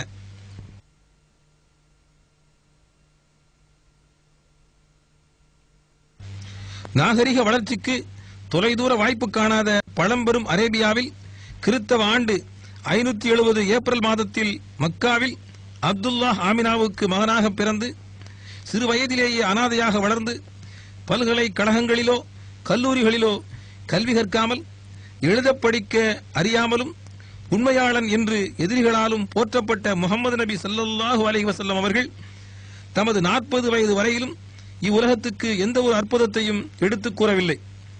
40 வயதுக்கு பிறகு அல்லாஹ்விடமிருந்து தமக்கு கிடைத்ததாக கூறிக்கொண்டு நமக்கு எடுத்தறிவித்த வாசகங்களின் வரலாற்று சம்பந்தமான உண்மை ஆதாரங்களைத்தான் நாம் இதுவரையிலும் பார்த்தோம்.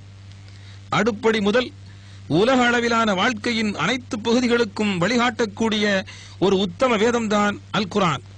மக்களே, நினைவுபடுத்துங்கள், அகில உலகத்தையும் ஆட்சி செய்யக்கூடிய தெய்வம் அவன் ஒருவனாவான். அவன் ராமருக்கும் இயேசுவிற்கும் பரிசுத்த ஆவியான காபிரியேலுக்கும் முகம்மது நபிக்கும் கூட அனைத்து படைப்பினங்களுக்கும் தெய்வமாவான். பல மொழிகளில் யெகோவா, அல்லாஹ், ஆதிபராசக்தி என்றெல்லாம் அறியப்படுபவன் அவனே. அவனை மட்டுமே வணங்குங்கள். இடைத்தரகர்கள் இல்லாமல் அவனிடம் மட்டுமே நேரடியாக பிரார்த்தனை செய்யுங்கள். அவன் ஒரு படைப்பல்ல, அனைத்து படைப்புகளையும் படைத்தவன்தான் அவன். அவனுக்கு உருவமோ இணையோ கிடையாது. இந்த பரம உண்மையைத்தான் ஆயிரக்கணக்கான ஆண்டுகளாக ஏராளமான தூதர்கள் ஆதம் அலைஹிஸ்ஸலாம் அவர்கள் முதல் இயேசுவும் மோசேயும் முஹம்மது நபி ஸல்லல்லாஹு அலைஹி வஸல்லம் அவர்கள் வரை அறிவித்தார்கள். சிற்றின்ப சுகங்களுக்கு பின் ஓடக்கூடிய அனைத்து மனிதர்களுக்கும் இறை தூதர்கள் எச்சரிக்கை செய்கிறார்கள். எச்சரிக்கையாயிருங்கள், மரணத்திற்கு பிறகு ஒரு உலகம் உள்ளது. இறுதி நாளுக்கு பிறகு நீர் அங்கு உயிர்ப்பிக்கப்பட்டு உங்களது செயல்கள் விசாரணை செய்யப்படும். நன்மைகளுக்கு கூலியாக சொர்க்கமும் தீமைகளுக்கு கூலியாக நரகமும் அங்கு காத்திருக்கின்றன. இது மிக மிக உண்மையாகும். பாடம் படித்துக் கொள்ளுங்கள். இறுதி தூதரான முஹம்மது நபி ஸல்லல்லாஹு அலைஹி வஸல்லம் அவர்கள் மூலமாக அருளப்பட்ட எந்தவித மாற்றமும் திருத்தமும் செய்யப்படாத அனைத்து வேதங்களின் முடிவுதான் அல் குர்ஆன். திருக்குர்ஆனையும் நபி வழியையும் முன்மாதிரியாக வைத்து வாழ்க்கையை சரி செய்து கொள்ளுங்கள். அது மட்டும்தான் இவ்வுலகத்தில் சாந்தியையும் மறுமையில் நிரந்தர சொர்க்கத்தையும் அடைவதற்கான ஒரே வழி. எங்கள் இரட்சகனே, ஈருலகத்திலும் வெற்றி பெறுபவர்களின் கூட்டத்தில் எங்களையும் ஆக்கியருள்வாயாக. ஆமீன்.